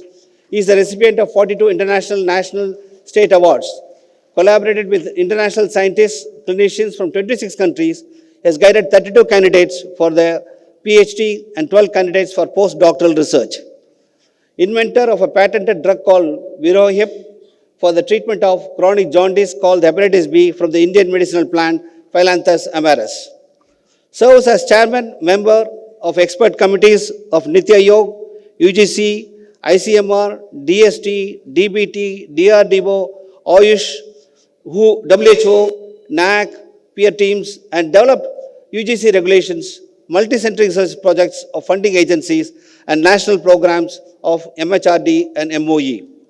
As former Chancellor of Avinash Institute for Home Science and Higher Education for Women, he has spearheaded his vision 2040 for the university in tune with the NEP 2020 to evolve it as a multidisciplinary premier women university of the country. Now I request Professor Dr. Chandrasekhar Shetty, Vice Chancellor, Adin Chinchanagar University. He is the advisor, chairperson, member of various committees of states, national and international government and non-governmental organization, associated with NAAC for the last 2 decades, formerly Vice Chancellor of the Rajiv Gandhi University of Health Sciences, Bangalore, Sri Devarajas Academy of Higher Education and Research, deemed to be University Kolar, Vice Chairman, Indian Red Cross Society, Karnataka, and Director, Regional Institute of Ophthalmology, Minto Ophthalmic Hospital, Bangalore. It is MS Ophthalmology and several other degrees. He is conferred with Honorary Doctor of Science by Rajiv Gandhi University of Health Sciences, Karnataka, and Odisha State University, Ukraine, for his contribution to the field of medical education and community high health. A Chief Site First Technical Advisor, Lions Club International Foundation, India and Sri Lanka from 1919 to 2020. As technical advisor, he was responsible for developing 125 eye care projects worth 24 million US dollars. He has been recipient of state, national, international orations, awards, and recognition. Now I request Professor H. Vinod Bhatt to occupy this chair. Dr. Vinod Bhatt, Vice Chancellor of the Apollo University. He is the sixth Vice Chancellor of the Manipal Academy of Higher Education.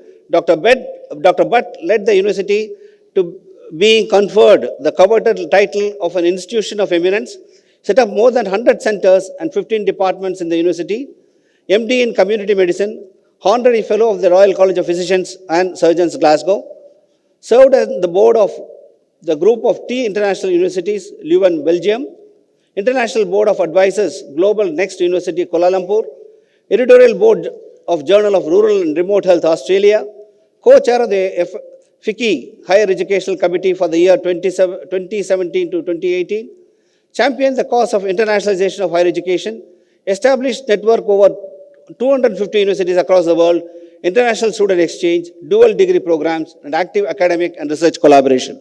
Now I request Dr. Dilip Kumar, President, Indian Nursing Council and ex-nursing advisor for Government of India, to occupy the chair. He has 49 years of experience in nursing, first nursing professional from India to become the member of Global Advisory Committee of WHO, developed several schemes at the national level, to mention a few: capacity of building nursing educational institutions, continuing education for nursing and midwifery professionals, upgrading schools of nursing into College of Nursing, revival of national awards for nursing and midwifery professionals by the President of India. As President of National Regulatory Body, he initiated several schemes, to mention a few: development of quality assurance model in nursing, National Consortium for PhD in Nursing, signed an MOU with BRICS Nurses Association with Singapore Nursing Board. Welcome you, sir. Now I request Professor Dr. J. Sabarinathan, MDS, FRCPS, Director, Academic, Vinayaga Mission Research Foundation, Professor, Department of Orthodontics, Vinayaga Missions Dental College, Salem, Adjunct Professor, Penang International Dental College, Malaysia. He obtained his fellowship from Royal College of Physicians and Surgeons, Glasgow, and obtained Masters from the Royal College of Surgeons of Edinburgh. 21 years of teaching experience in India and Malaysia, instrumental in implementing outcome-based education and competency-based curriculum. Well-versed with NAAC accreditation process and NARF, with special interest in the area pertaining to curriculum, teaching and learning, and Secretary of Pierre Fauchard Academy, Indian section. Now I request the Registrar to honor Professor S.P. Tyagarajan.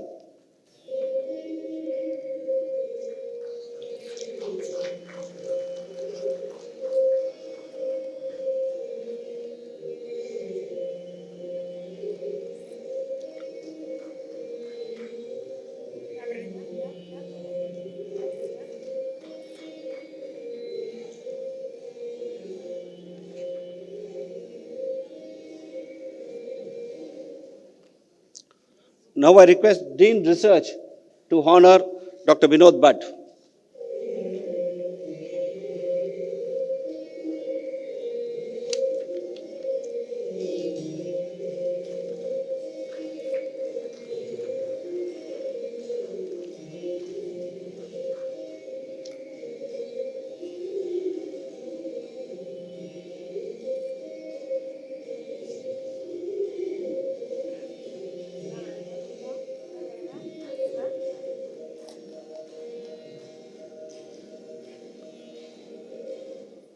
Now I request Dean of Education to honor Dr. Chandrasekhar Shetty.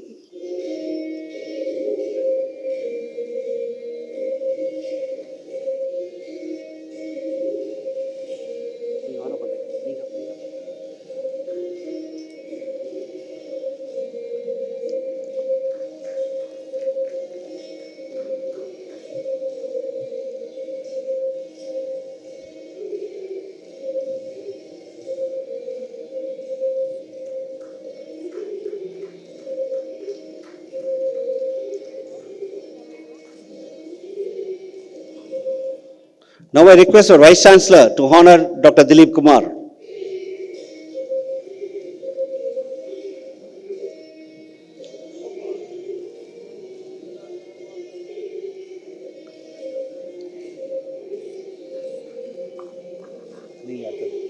நீங்க அடுத்தது.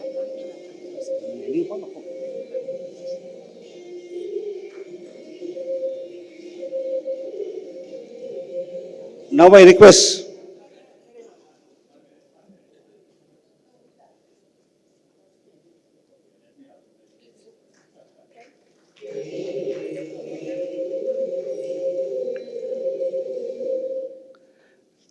I request Principal of Nursing College, Dr. Nalini, to honor Dr. Sabarinathan.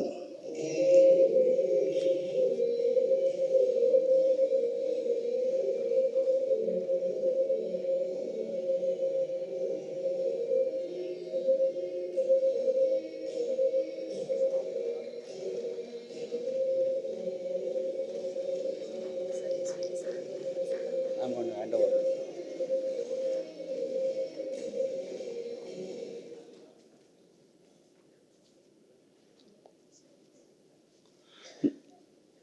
Now I request Professor S.P. Tyagarajan to take over the panel discussion.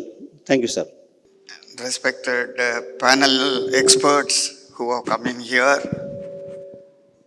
it is going to be an excellent session on empowerment of higher education institution to make NEP 2020 a reality.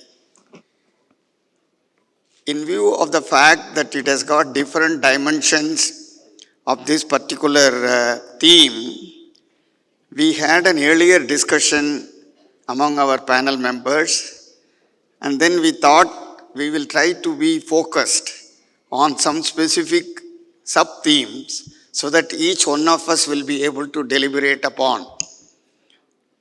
The first of it is technology integration in health professional education as per NEP 2020, which will be dealt by myself as the moderator of this particular program. And then the second sub-theme is opportunities and challenges in implementation of NEP 2020 in health sciences institutions. That will be deliberated by Dr. Chandrasekhar Shetty, former Vice Chancellor, Rajiv Gandhi University of Health Sciences, Karnataka, and presently with Adi Chunchanagiri University. Former Vice Chancellor of Adi Chunchanagiri University as well. The third topic is role of National Medical Commission in NEP 2020 implementation by Dr. H. Vinod Bhatt, Vice Chancellor, Apollo University, Andhra Pradesh. The fourth topic being role of Dental Council of India in NEP 2020 implementation by Dr. J. Sabarinathan, Director Academics, VMRF Deemed University, Salem. And finally, we will have the role of Indian Nursing Council in NEP 2020 implementation by Dr. T. Dilip Kumar, President of the Indian Nursing Council, Delhi. So let me start with the first topic, technology integration in health sciences education as per the NEP 2020. So as the topic says, it's going to be technology integration in health profession education as a part of empowering the HEI to make NEP 2020 a reality. I would like to showcase 3 different domains of the technology integration.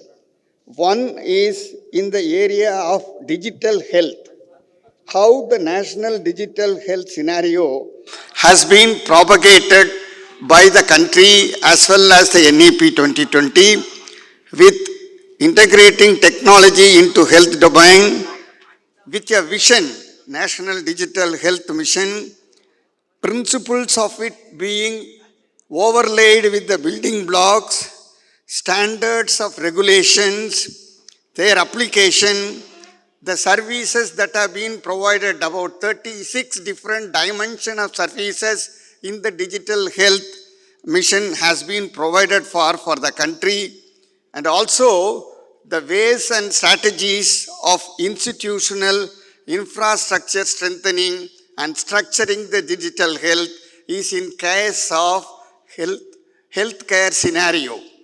The second aspect is there is a task force report that has been developed by the Government of India, spearheaded by the National Academy of Medical Sciences, along with Directorate General of Health Services, Ministry of Health and Family Welfare, Government of India.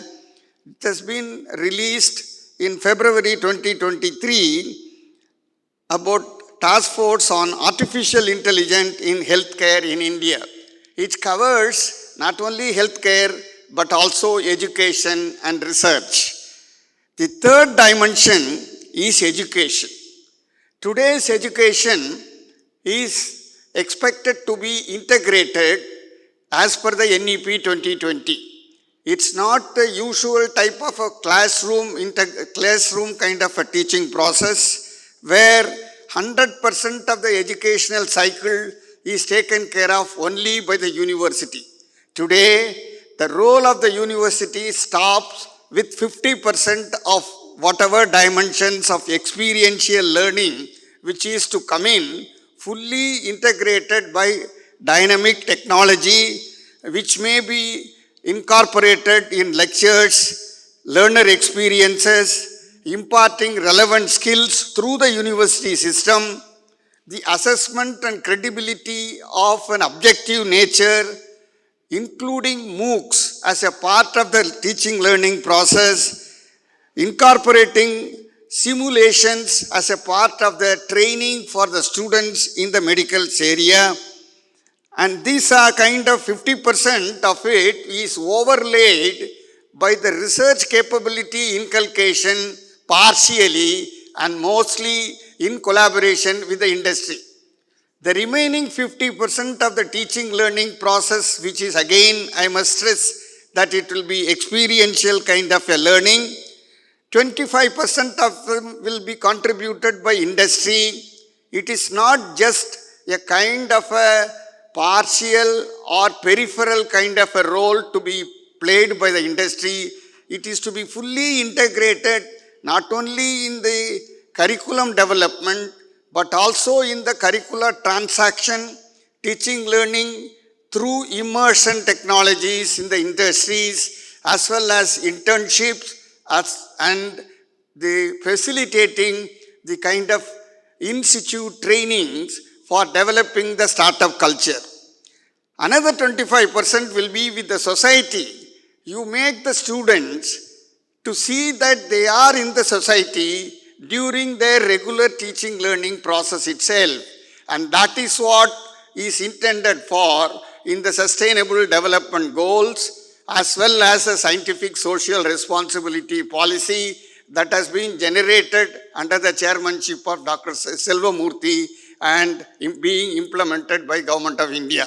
So this kind of an integrated kind of teaching learning process with the university, industry and the society playing equal role is the total philosophy of the NEP 2020 education.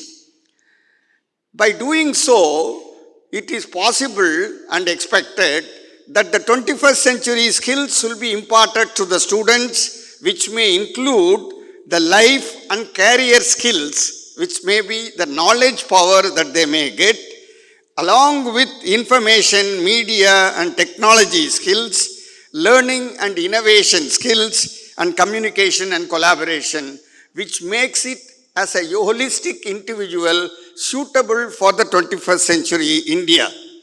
What are the technologies that are proposed to be used in NEP 2020 in health profession education? In fact, all of us know because partially it has already been started to be used in many of the medical institutions.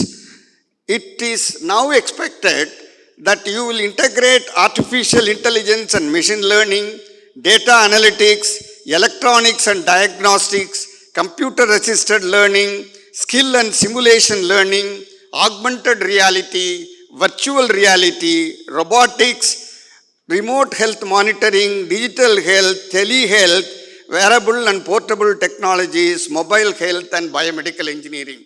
This kind of a multidisciplinary concept has to be brought into the technology-enabled higher education, more especially topping with computer-assisted learning, flipped classrooms, online lectures and videos, combined with mobile devices and educational apps, digital games like training tools, simulations, as I told, virtual reality simulations, and wearable technologies wherein readily available tools are there in the form of Google Glass and others.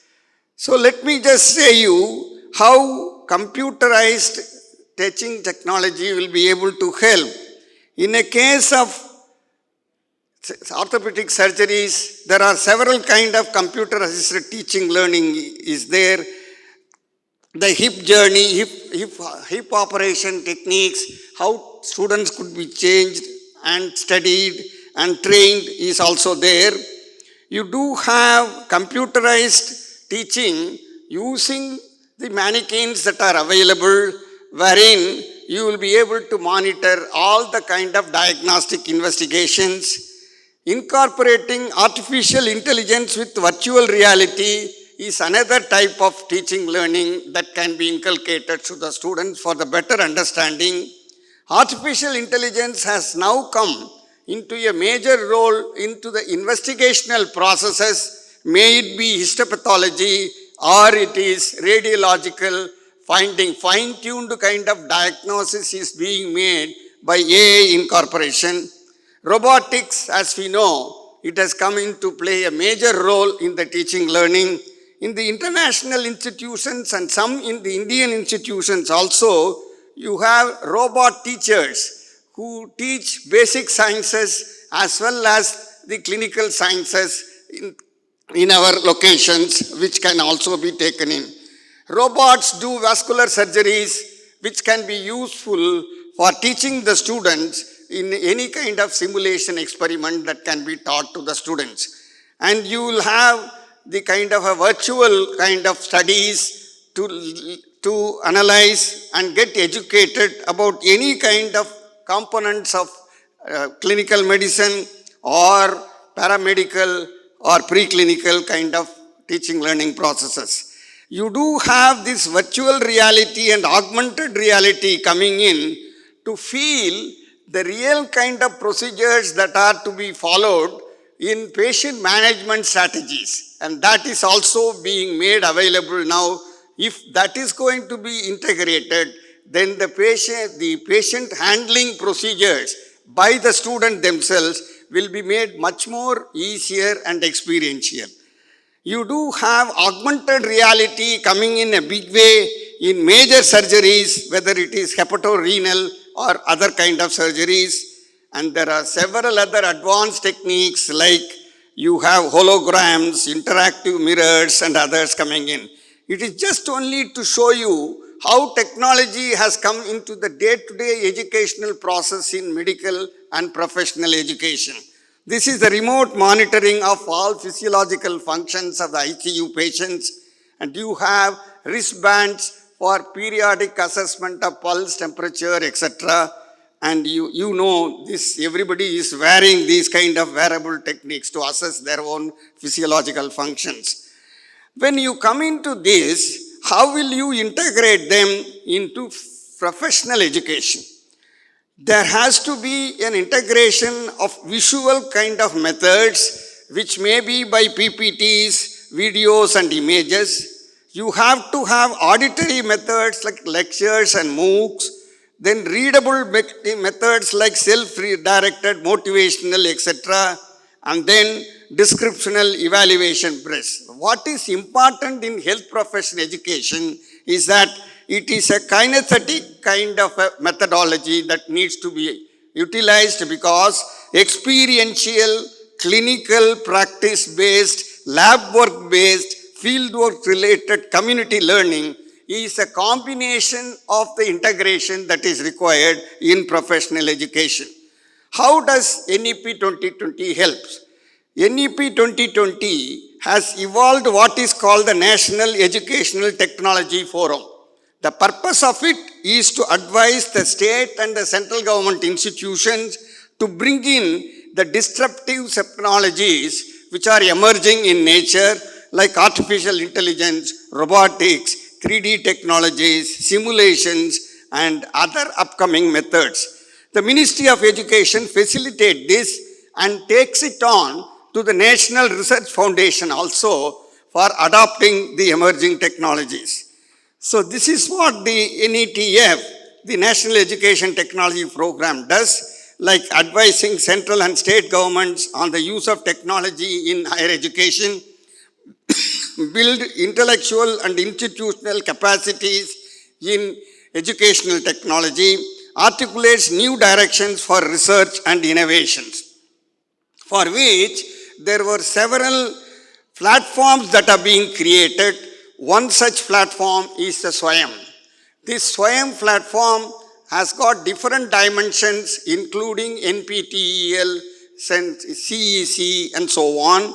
There is also plans to develop the other platforms which is emerging, like Diksha, which is coming in there, which will help for content creation, digital repository, and their dissemination and so on.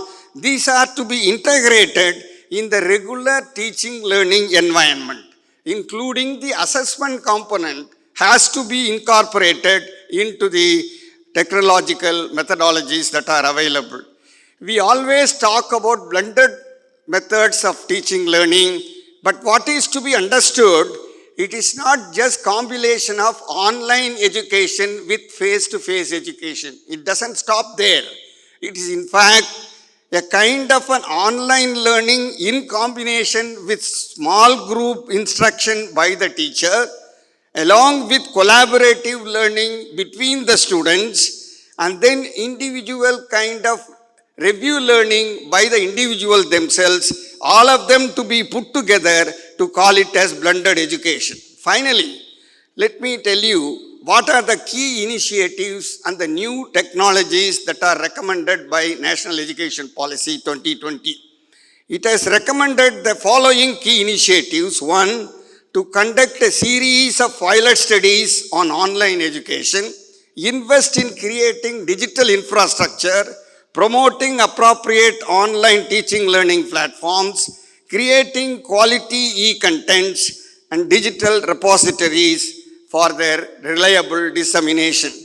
The new technologies that are to be adopted are artificial intelligence, machine learning, blockchain, smart board use automatically in all the teaching learning programs, man-held computing devices, adaptive computer testing for student development, and so on, including softwares and hardwares.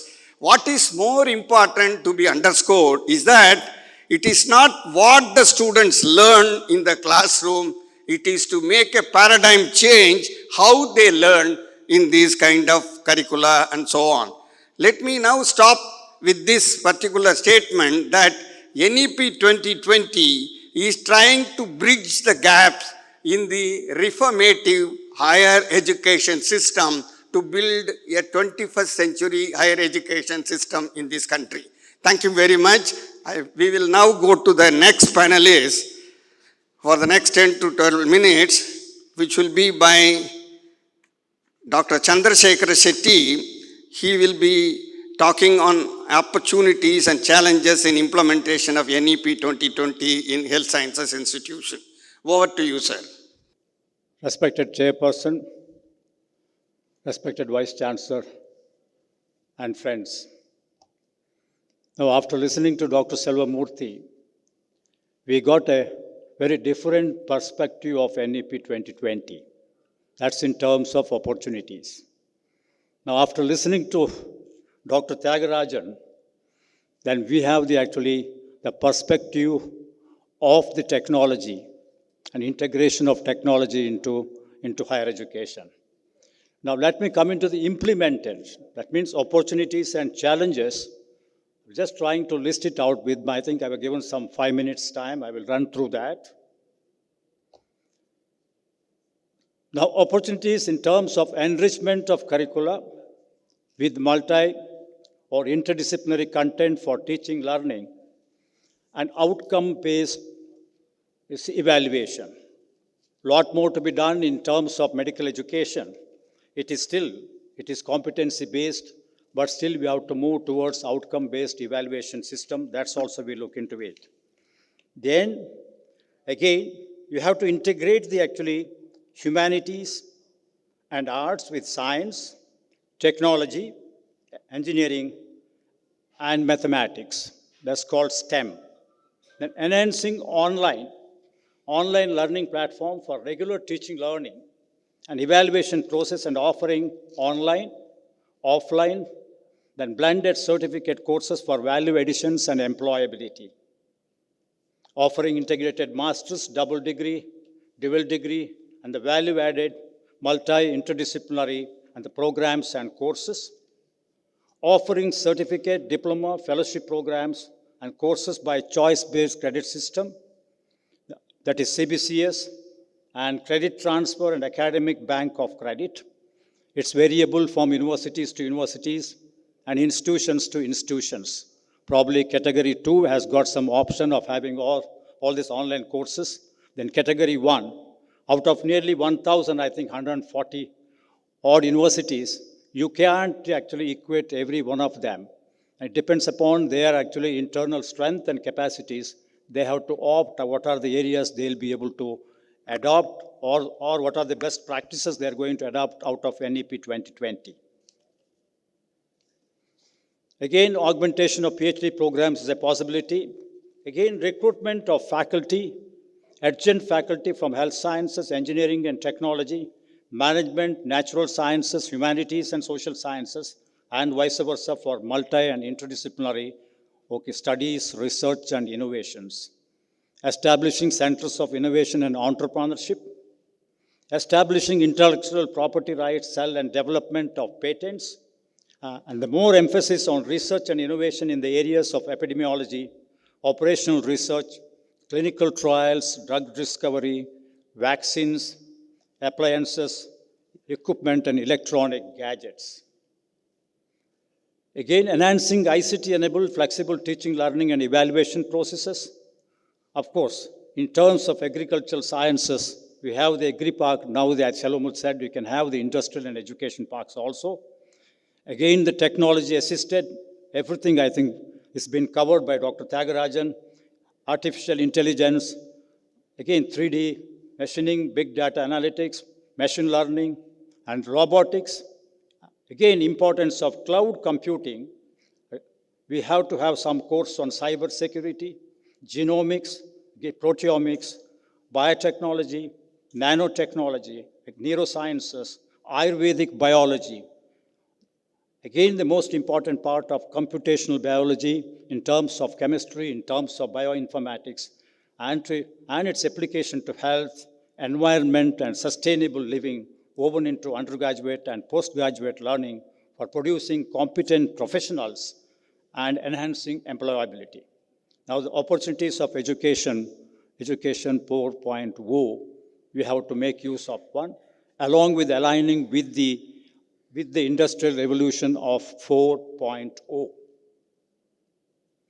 Now, the challenges, the coordination among Ministry of Education, Health and Family Welfare, of course, Ayush, I'm just trying to delete the agriculture government, various things. Suppose we want to, in terms of professional courses, we have some interdisciplinary, very important is agricultural science, also important for us.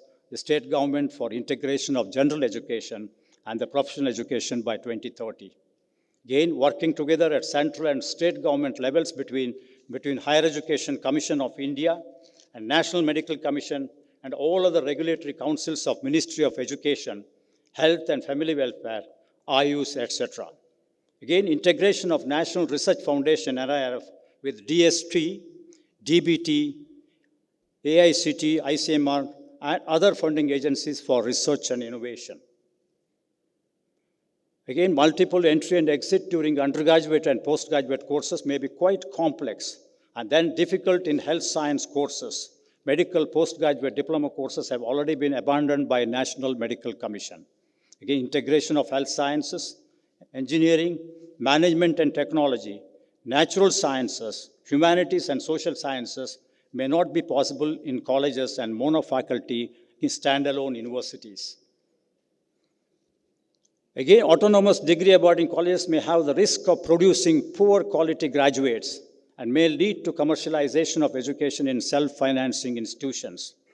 The cost of professional education may become very prohibitive for economically weaker sections of the society. In the sincerity and honesty of purpose, unless you have transparency and accountability to implement right across the country in different states and ruled by different political people having different political ideology, unless we have political will, the bureaucratic will, then the professional will, and the community will, maybe it's very, very difficult to even to implement by 2035.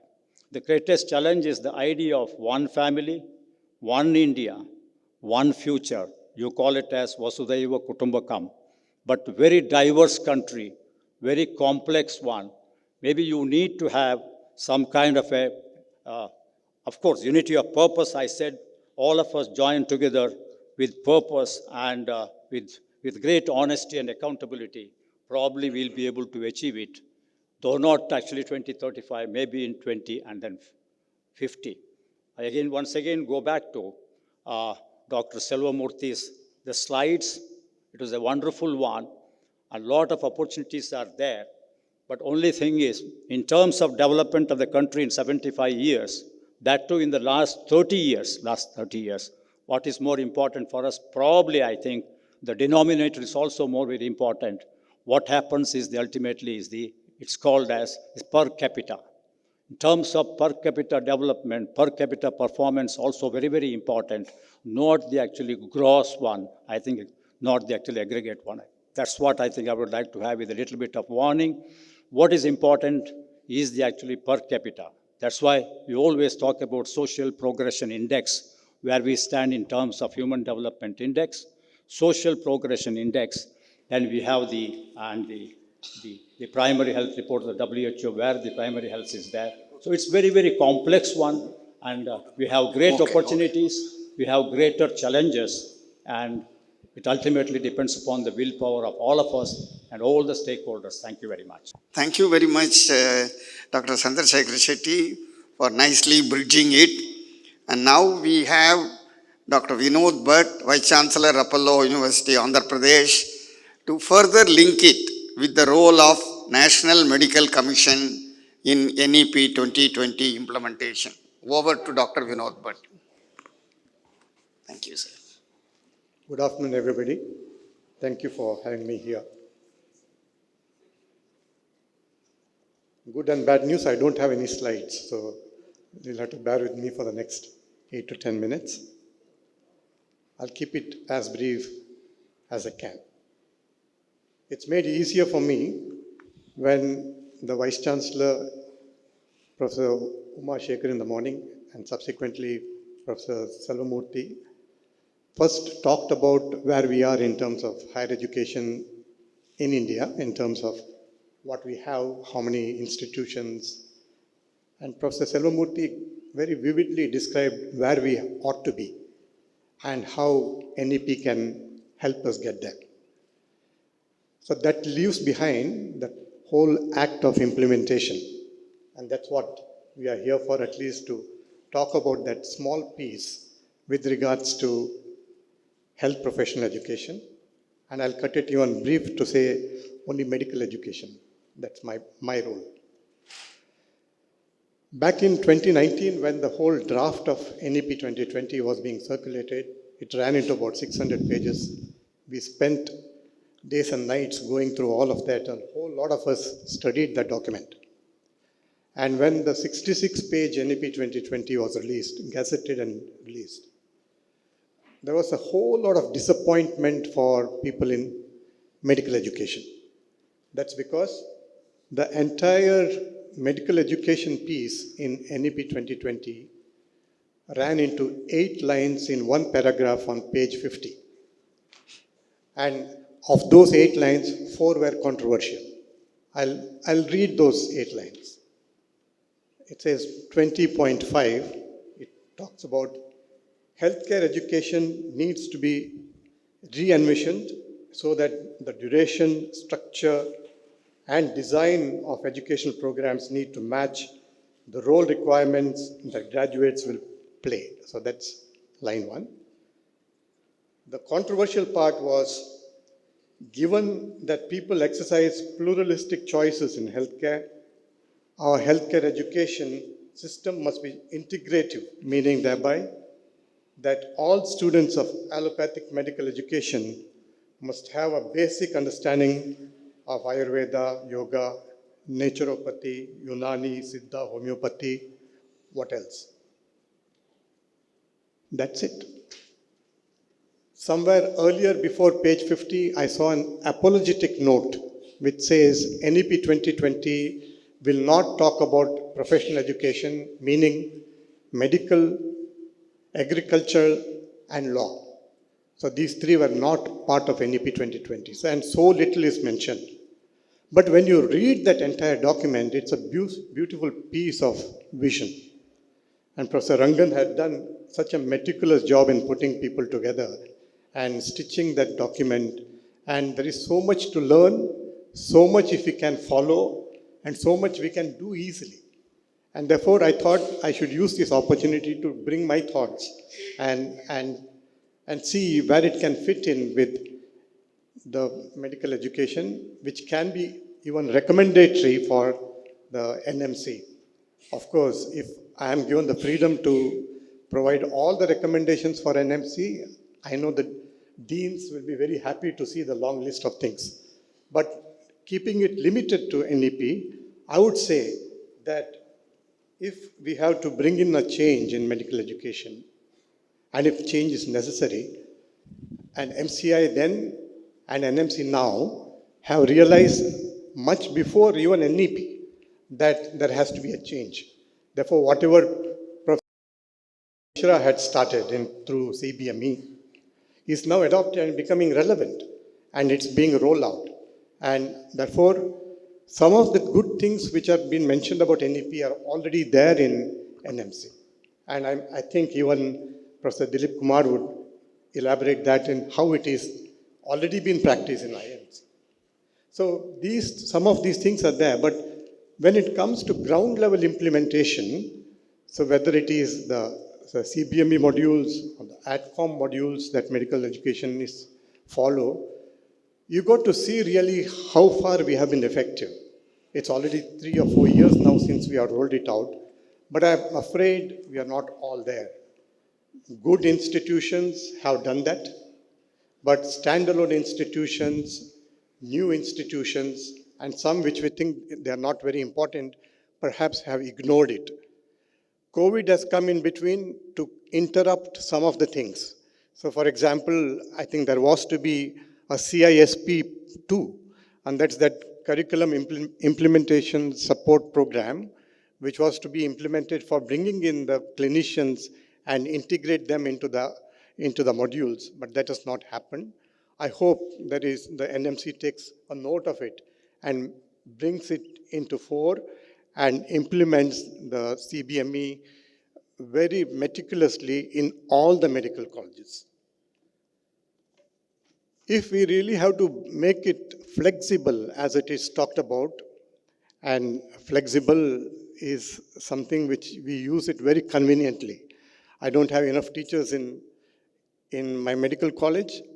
I'll call myself flexible, with making do with what I have. That is not flexibility. But if you want to bring in a whole lot of other things that are being talked about, Professor Chandrasekhar Shetty gave a whole list of programs that can be offered as electives, sometimes as compulsory courses. If you have to bring in that, we got to make sure that at some stage, medical education and medical educationalists think about semester system. Long back, I think Madras University in those years, back in 1970s, had tried the semester system in medicine. Perhaps we need to take it forward and bring it across the country.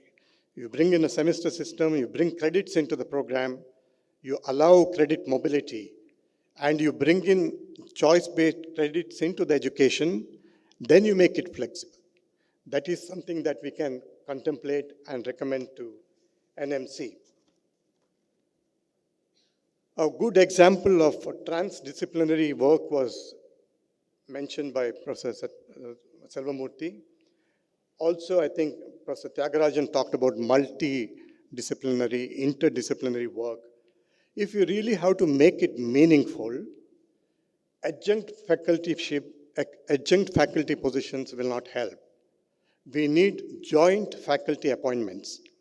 We need a faculty of engineering co-teaching in the medical school with part of his salary paid by the medical school, part by the engineering school.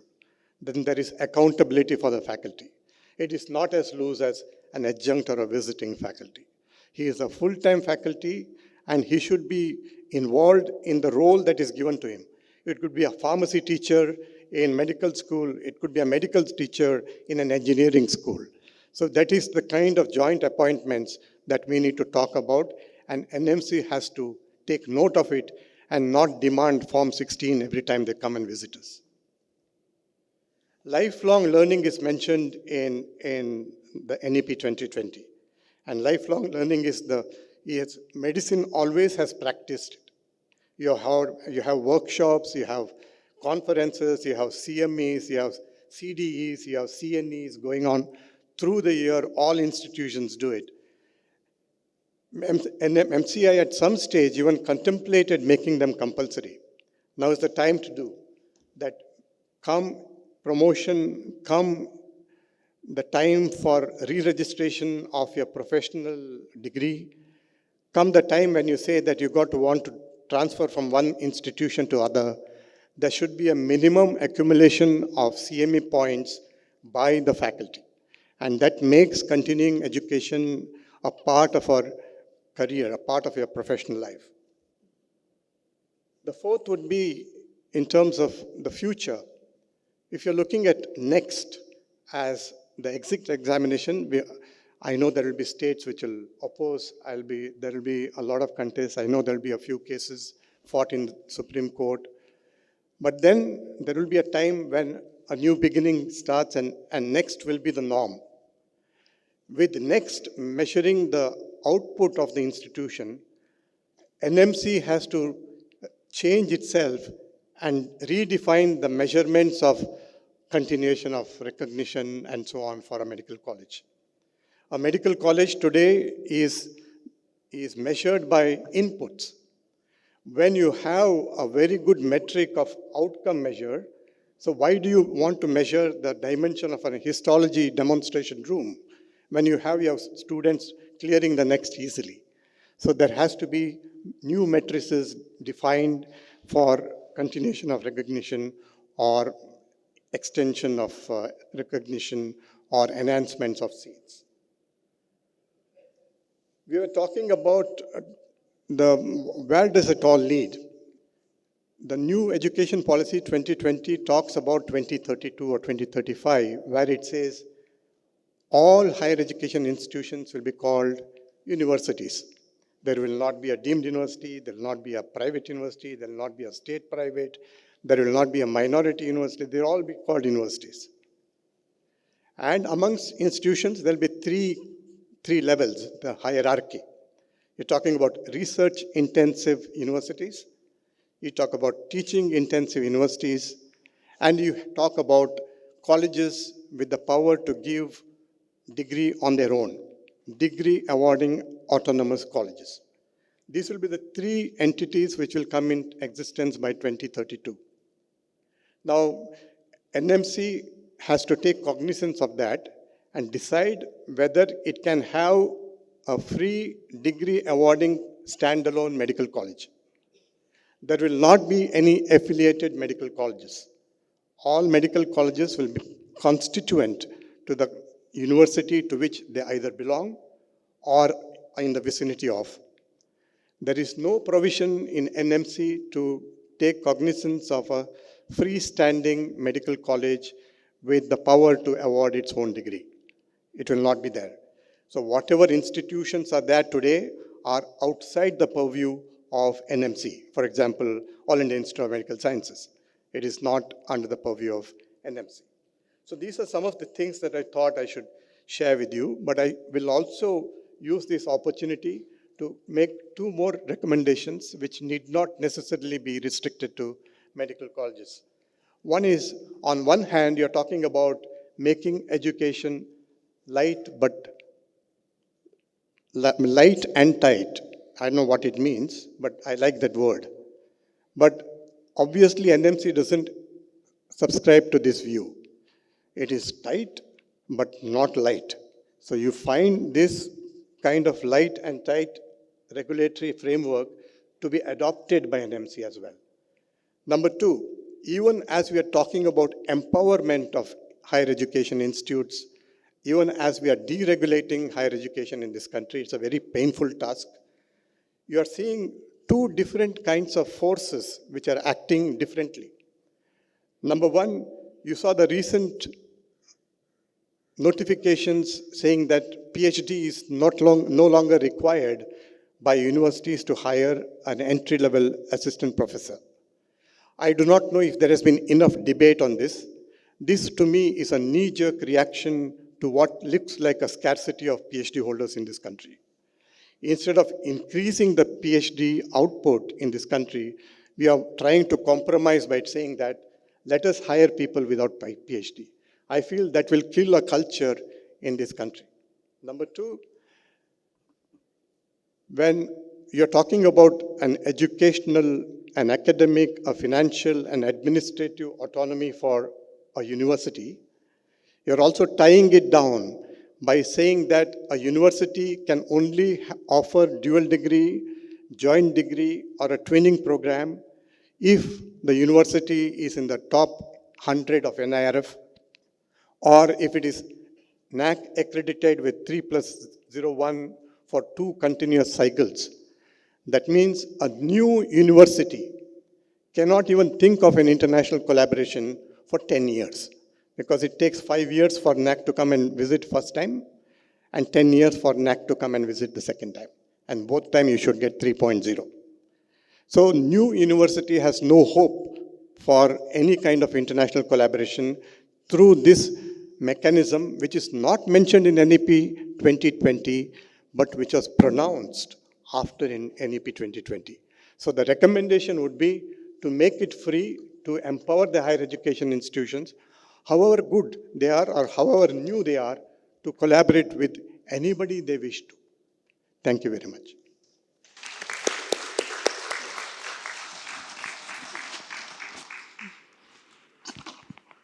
Thank you, sir. Thank you.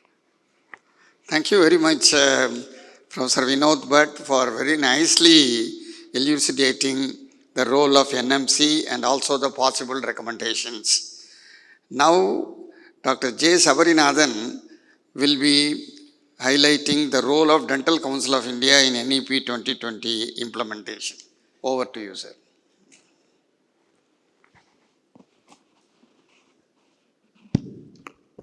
Very good afternoon to all of you. Distinguished panelists, the Vice Chancellor, the Senior Management and IQAC Department of Srihar, senior academicians, and the participants. For the next 10 to 12 minutes, I will be discussing about this new drafted undergraduate curriculum by the Dental Council of India. This curriculum has been drafted, obviously, on the basis of the National Education Policy 2020, and also by incorporating various aspects of our accreditation body, that is NAAC, and also the Education 4.0, that is an education system which is in line or which is syncing with the new industrial revolution in the age of information technology, right?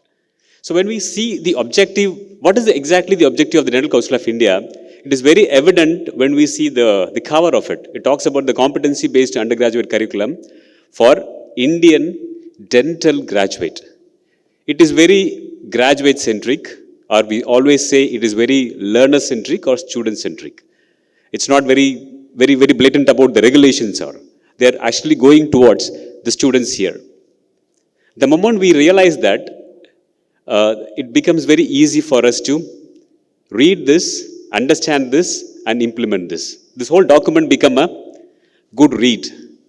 As an academician, of course, we all have our major responsibility is that how exactly we take care of our students when they come to us during the best phase of our life. 18 to 23 is the best phase of our life. We have to make sure they are trained holistically. That is number one responsibility. And number two responsibility to make sure they're competent enough to go to the public and to take care of the general or the oral health. As our chief guest initially was discussing about a lot of medical negligence, etc. Make sure we have a responsibility to make sure the graduates are competent so that such negligence doesn't happen at all. So our stakes are high, our responsibilities are also big. So what exactly is the Indian dental graduate is the Dental Council of India is trying to define? What is or redefine? What is an external role here? We all know that this is something which we know that a dental graduate should be a clinician, a specialist in patient care, diagnosis, treatment planning, and maintenance of oral health. Yes. And then they are also responsible for oral general health promotion of the individual and the society. But as our panelists have spoken earlier, there has to be a very holistic thought about it. We also want our graduate to be a good communicator, right? They must be efficient in their communication at all levels, not just to showcase their ability in the conferences, but they must be a good communicator to communicate with the patients themselves, right? And the second one, they have to be a good professional. Ethics and attitude, the soft skills, all these things has to be incorporated in the curriculum as well. And the Dental Council of India also recommends practice management. Practice management is also about developing the teamwork skills and informatics.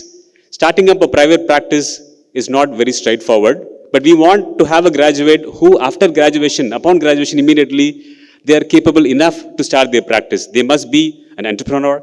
They must be in tune with the technology which would help them into a practice. And in calculating the critical thinking in the process, we may have to alter the pedagogy in such a way that there has to be a lot of eureka moments. The learning should be more on a problem solving basis in a small group teaching so that they seek the knowledge. The moment they seek the knowledge, the aspect of the lifelong learning is being taken care. They will know that after they graduate also, they must keep on seeking the knowledge, which would eventually help the society. So to achieve this, of course, the DCA has come up with certain initiatives. Number one, obviously, they're talking about the holistic. Number two, they have introduced a lot of academic flexibility in the curriculum. Number three, they are also looking at giving more autonomy to the faculty. If you read this document very carefully, for the first time, academicians are given certain amount of mandate, whether when it comes to planning your teaching and learning, whether even conducting examination, and to an extent in the curriculum content also, academicians have certain autonomy. And then the curriculum content, obviously it has to be outcome based. Then the pedagogy comes, the teaching and learning methods. It has to be improvised because it have to make sure we meet the learning outcomes. There cannot be a teaching method which doesn't meet the learning outcomes. And more importantly, the assessment method. How do we assess? The assessment has to be more objective and more structured. And finally, there is something called student support. We are very much into curriculum, but we must also understand that through a proper mentoring system, a proper in-campus life, which is very holistic, not only in the curriculum academic, but also beyond that, the complete well-being also have to be taken care in a bigger sphere. So that's what DCA is looking forward. And let us just see certain the elements of it. The first one, as previously the Bhatt sir was talking about the semester system. In DCA, they have already introduced the semester system in this curriculum. So usually the BDS curriculum is for 5 years, where it is on a yearly basis, 4 years, and then 1 year of internship. Now it has been extended into 5.5 years. We have 9 semesters of 6 months each. So we have a 4.5 years of an undergraduate semester system and 1 year of internship. And the semester system actually helps us to implement all the initiative. It is a very, very seamless track. So that's the number one initiative. And the second one is implementation of choice-based credit system. It is a very novel idea in a dental curriculum. Mostly non-health sciences, they are very much used to the choice-based credit system. In dentistry, they're implementing it. In a simple language, it is about giving choice to the students in choosing their subject. It looks very alarming. Obviously, We are not going to play around with the core subjects. I'm an orthodontist. I don't think I would give a choice to the student.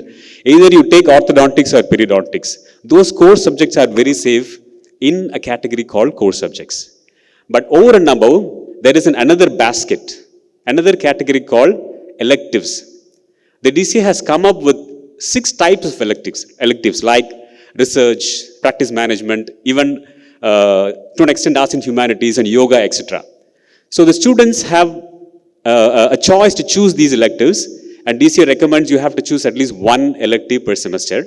So they have to finish a minimum of 9 electives and maximum of around 14 electives. And beyond that, the students also can choose the CDE program. They will be the CDE programs will be given the credits, but they will not be represented in their CGPA. In the final transcript, it will not be represented. So these are all the 3 kind of choices which is being given in the choice-based credit system. And there is an introduction of BDS honors. We all know that BDS is the only degree so far given, but DCI is introducing the BDS honor system, where if a student is finishing around 14 electives, minimum is 9, but if they go all the way to 14, they get honors. And if they specialize in one area, for example, if they get 6 electives in research, they get BDS honors in research. This initiative obviously would give a sort of an identity for a student after they graduate. It would probably reflect their aspirations, it would motivate them, and also when they apply masters elsewhere, that institution would know where the interest of students actually lies in. It is just a sort of a catalyst, an excellent initiative by the Dental Council. And of course, the academic bank of credits, it has been spoken before. In a very short angle, the students they can actually earn their credits on a semester wise, and it can be deposited in the repository, a digital repository in the MHRD website. And eventually, if a student wants to move from one institution to another, it is very seamless. It is basically a lot of red tape has been reduced. And more importantly for us, from the dental perspective, the credits of overseas institution will also be eventually recognized. Of course, first that institution should be recognized by the Dental Council of India. That happens, the movement of the students from other country also can happen. Then obviously, the outcome-based education, this almost literally 60 to 70% of the curriculum is about this. Some of you might be familiar with OBE because you derived the outcome-based educations for your accreditation purpose. But the outcome-based education, what they are talking in this document is very comprehensive. The learning outcomes at all levels, at the end of the topics, at the end of the courses, and at the end of the program must be derived. A very comprehensive mapping must also be done at all levels between course outcomes and program outcomes. And also these outcomes should be mapped with the assessment methods and the teaching methods. For example, if you are talking about deriving and learning outcome, in the affective domain in the Bloom's taxonomy, you have to make sure the teaching happens which is relevant. Obviously, a large lecture setup is not going to help you. So such mapping also should be done, right?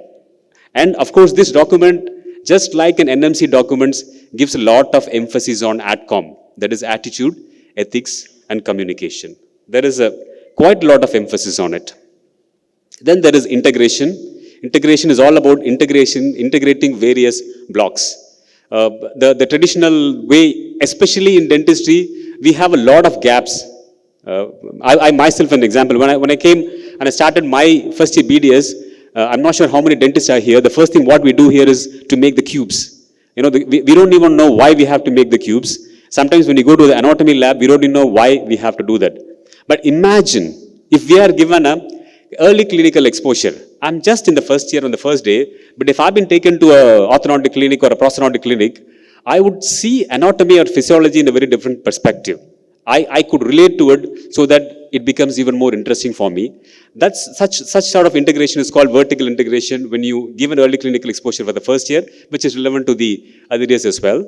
And there is also a lot of horizontal integration by having more of a multidisciplinary emphasis in multiple modules and also having comprehensive clinic modules. Right now, what happens is that most of the time we go to department, we learn orthodontics separately, we learn prosthodontics separately, but this is more integrated. A student would be eventually treating patient as a whole in the final year itself. So that such integration is also very much emphasized. In fact, a total of exclusive 6 credit is being given for the comprehensive dental clinic as well. Then, of course, engaging pedagogy, the teaching method. Obviously, they have to match the outcomes, and the teaching method has to be problem solving and critical thinking also. We have talked a lot about the flipped classroom. I would recommend you to look into the problem-based learning also. Probably it is one of the most effective method when it comes to problem solving and critical thinking learning methodology. And we must brace ourselves for a lot of small group teaching. The emphasis must be given in the infrastructure level to develop a lot of rooms for small group teaching where a maximum of around 10 to 12 students can be accommodated so that the learning is more active and not passive. This is just one area which the council also recommends. And appropriate assessment. There is a lot of emphasis again given in the continuous assessment or the formative assessment. In fact, 1/3 of the total assessment mark would be allotted for the continuous assessment, which is very high compared to current state, which is only 15%. And the assessment should be objective and structured. There is a lot of talk, there is a lot of reference on OSCE.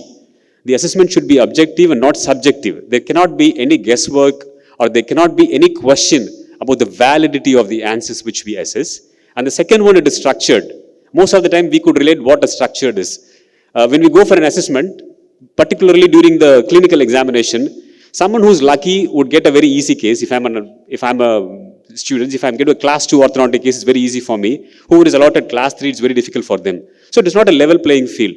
Or for that matter, when we go to Viva, students with the name of A will get 15 to 20 minutes of Viva questions. Students with the name of V will get only 2 minutes. So such things has to be taken out. It has to be a level playing field in terms of assessment vessel. So a lot of emphasis has been given to that as well.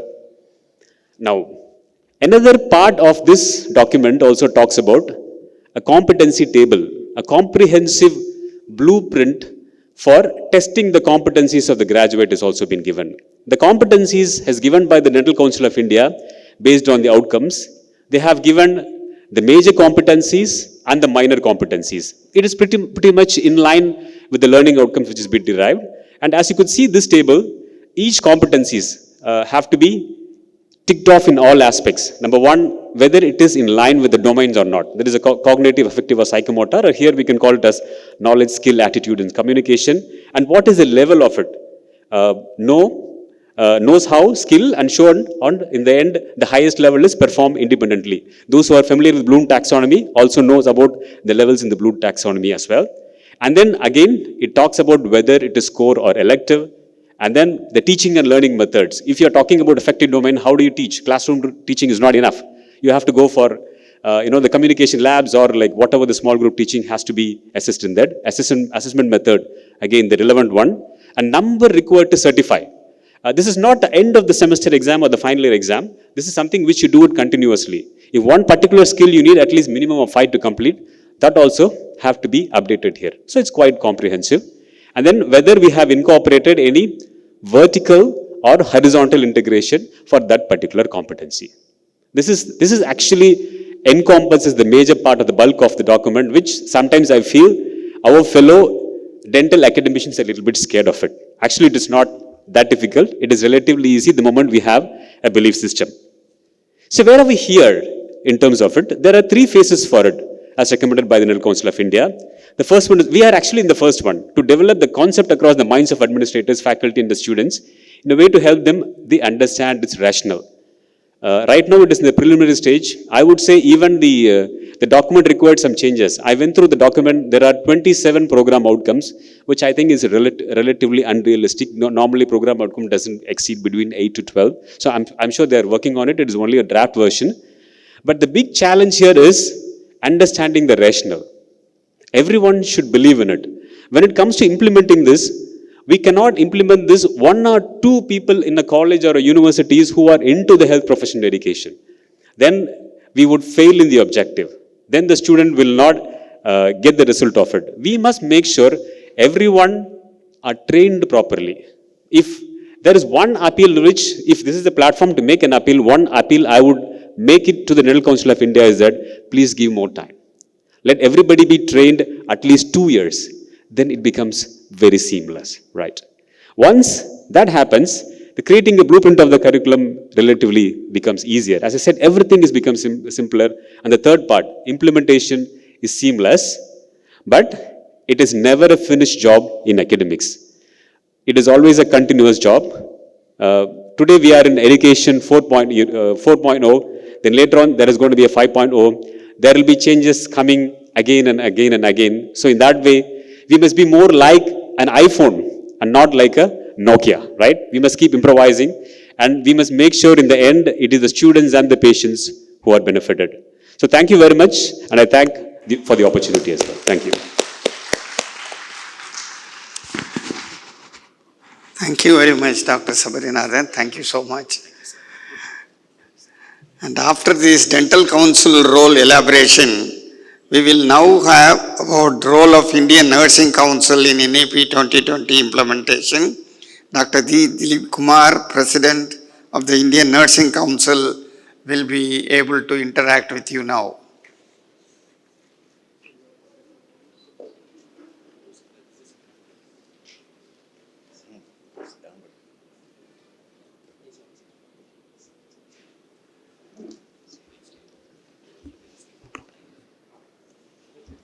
Good afternoon, distinguished panel members, distinguished dignitaries, and academicians who have come to attend a very important panel discussion, where now Government of India has rolled out the NEP, and for the academician, it's a big challenge. So first of all, I would like to bring the greeting from the Indian Nursing Council. I think with regard to the implementation of the NEP, in my opinion, at least from Indian Nursing Council perspective, we have already implemented. I think a lot of consultations, stakeholders was consulted, it was put up in the public domain, and after all the process, I think from this last academic year, our institutions have implemented, and it is a competency-based curriculum. So I will go through what are some of the broad guidelines NEP has given, and how far the Indian Nursing Council is able to implement it. It recommends to increase the number of public institutions of undergraduate program. At least in this budget, you must have seen, Government of India has come in a big way of opening of 157 nursing colleges has been announced. So that itself shows how in tune with the national education policy, at least coming to the nursing, how government want to invest the money. And also here, I would like to bring out some, at least global perspective, where the 2020 was the International Year of the Nurse and Midwife. The WHO passed a resolution in the World Health Assembly called Strategic Direction for Nursing and Midwifery, SDNM 2125, which is a 4-year cycle, generally World Health Organization functions. So in that, the first time the Lord Nigel Crisp, who happened to be the ex-NHS Secretary of the UK, took this initiative from the UK to commemorate the 200-year birth anniversary of the Florence Nightingale. That's how he took up the issue because as a NHS Secretary, he was knowing how nurses and midwife contribution in the healthcare delivery system in UK. So that's how the WHO announced that. Not only announced that, they came out with a State of the World Nursing Report. In that, 4 themes were introduced. The first theme is, it is suggesting to all the countries investment. I think they are telling you have to invest more money. That's how this 157, the colleges which are coming up, it is coming in tune with one of the global recommendations. Next is the leadership. So how our nurses and midwives working in the clinical setting, they make an impact in their outcome of if they have a leadership skills, in the impact and outcome of the disease process. So therefore, it's suggesting leadership. And the third is the creation of the nursing positions, because in order to have optimum nurse-patient ratio, you have to have the norms. So that is the theme. And the fourth theme is the service delivery. How the enabling environment has to be created for the nurses and midwives to work in the clinical setting. So in that, at least global perspective, at least now Government of India has come out with the investment, and also the Indian Nursing Council has brought one of the brand training program of the LFC, Leadership for Change. We have brought from the International Council for Nurses. We have trained 42 people at the national level, and we are taking further to make an impact in the leadership training all over India. And also the NEP also suggests that the duration of the university of the undergraduate program should be 3 to 4 years. We have made it 4 years program, and also we have made it semesters. It has been implemented, the semester scheme. Equity and inclusion in higher education, admission process, student support, economically disadvantaged students, strict enforcement of the non-discrimination and anti-harassment rules. I think if you see many of the overseas delegates, when they come to India, when they see our Indian Nursing Council syllabus, where in all over India, the same syllabus is being implemented. They are telling how can you implement the same syllabus all over India, because in overseas, each institution has their own syllabus. At least in India, wherever you go, at least know the Indian Nursing Council syllabus is being implemented. So that means we have a uniform admission process, and also the whatever that has been laid down, the regulations is being implemented. And also, you know, that the anti-ragging, no discrimination, all these are inbuilt into in the institutions, so that anti-harassment rules and also have been implemented. Credit-based courses, which I think we have credit-based courses we have been introduced.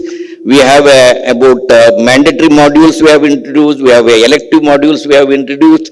So already started the soft skills. All very important modules have been mandatory, has been made, so that credit-based course has already been introduced. Choice-based educational approach, again choice-based approach was introduced for elective courses only, as all foundational professional courses are mandatory for the learning. Choice-based approaches also has been introduced. Innovative educational approaches like problem solving and critical thinking, creativity, soft skills, we have made very important mandatory module as a soft skills, and teaching pedagogy, enhancing the creativity and teamwork has been included in the curriculum. Blended learning, I think COVID-19 has taught us a lesson that a lot of now introduce online, and we have come out with the online courses, so that our students and faculty will be able to, at any time they can see these things for the effective teaching learning process. And modular training, we have about 14 total modular training programs have been incorporated, which is coming in handy. Now even the NITI Aayog is also asking us some of the modules which we have prepared. They have asked us to send it to the different institutions to implement those modules, because the soft skills, human being, the teaching learning process, all those things have been now, we have recently, they have taken the NITI Aayog, they have taken our all modular program. Then use of technology, I think already a lot has been talked about it, because when I went to have a mutual recognition of assessment to Singapore, because ours is the only regulatory body, I think Ministry of Commerce talks about the MRAs. I think there are so many meetings are happening in the Ministry of Commerce to develop MRAs. And I have seen all regulatory bodies attend the meeting. At least ours is the only Indian Nursing Council, at least come up with signing an MRA, because it's a difficult task to sign an MRA with the different boards. So Indian Nursing Council has signed an MRA with the Singapore Nursing Board. At that time, I happened to see a state-of-the-art simulation technology which is being implemented in Singapore. So I had a dream to have that type of a state-of-the-art simulation technology to be brought to India. That dream I could not complete during my tenure working in the Ministry of Health. So after my retirement, working as a president, at least I was able to put that into the lateral. The John Hopkins affiliated international NGO is there, because I'm very happy to tell you the John Hopkins NGO is working in 40 countries. The chief of the JPAGO is a nurse. who is sitting in the Baltimore. You can imagine the capacity of a nurse to head the international NGO, and she was able to help me in getting this, when the Indian Nursing Council, when our Honorable Health Minister was opening the new building, Nadaji, at that time I told in the welcome speech, Indian Nursing Council is going to have a state-of-the-art simulation. That one sentence which I uttered in the welcome speech made the Japago people, within 15 days I am getting a letter from them, we are going to collaborate it.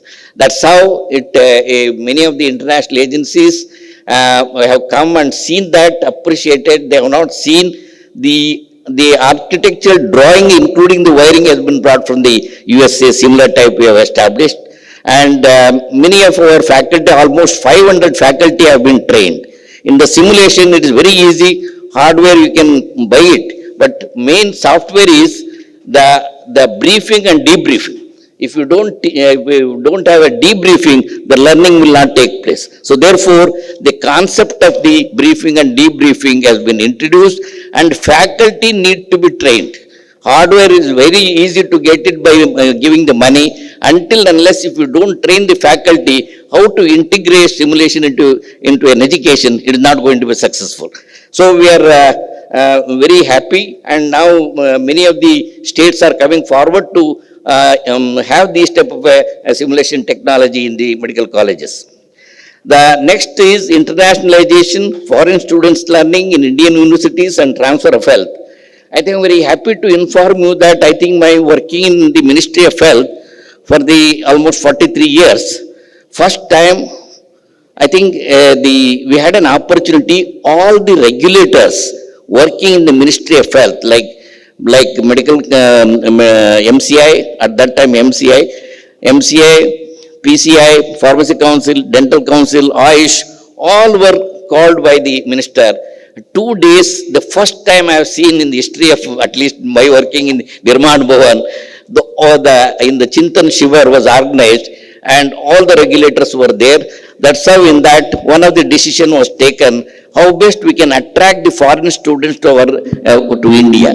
So we have taken the policy decision that 10% of the seats we have earmarked for the foreign students to study in India. That's one the outcome of that Chintan Shivar.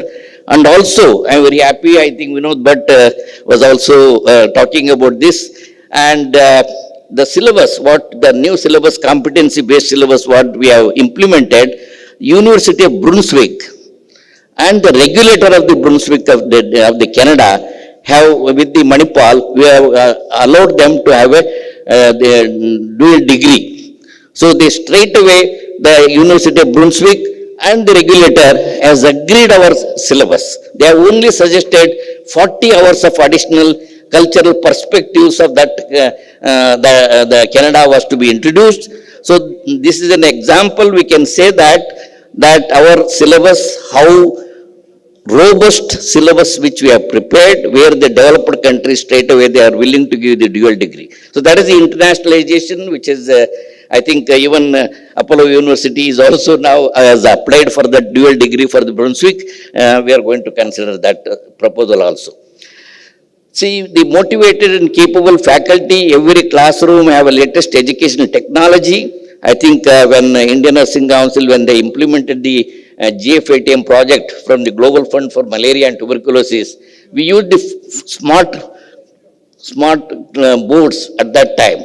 So I think one of the challenges going to be in the future comes, students will come to the classroom to test the knowledge of the teacher, because everything, whatever we have, it is available in the Google. So therefore, a teacher should change the style of teaching. So therefore, what we introduce the concept is, when a student comes, they will write the subject on the smart board, and the last bench student generally is not involved in the teaching learning process.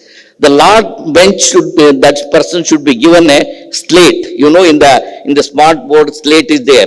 So he should be asked what you know about that subject. Like all the 30, 40, 50 students, if they write their whatever the one sentence on that, while the last bencher while writing that, he can see what he is writing is appearing in the board. So he'll be more elated. Oh, I am being involved in the teaching learning process. I think that fellow become elated.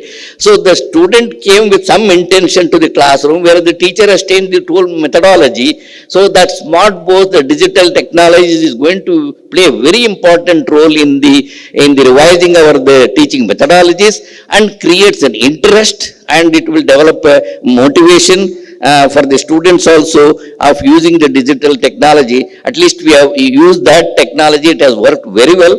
And also the NEP says that the student-teacher ratio should be 1:10 to 1:20. I think always we have followed the 1:10 ratio in our BSc nursing syllabus, and which is being implemented. And benchmarks for curricular and academic matters, I think the draft framework for the accreditation ranking, now we are working with the Quality Council of India. The Quality Council of India as a third party is going to rate all the nursing education institutions in India. I think shortly that MOU is being signed with the Quality Council of India for the benchmark. The opportunity for lifelong learning online courses. I think one of the uniqueness of our Indian Nursing Council is we have implemented Nursing Registration Tracking System, NRTS. If a parliament asks the question, how many nurses are there, we don't say how many are there.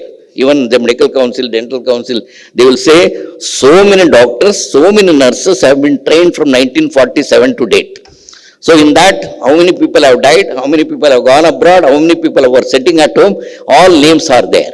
So we are very happy with the nurse population ratio, doctor population ratio.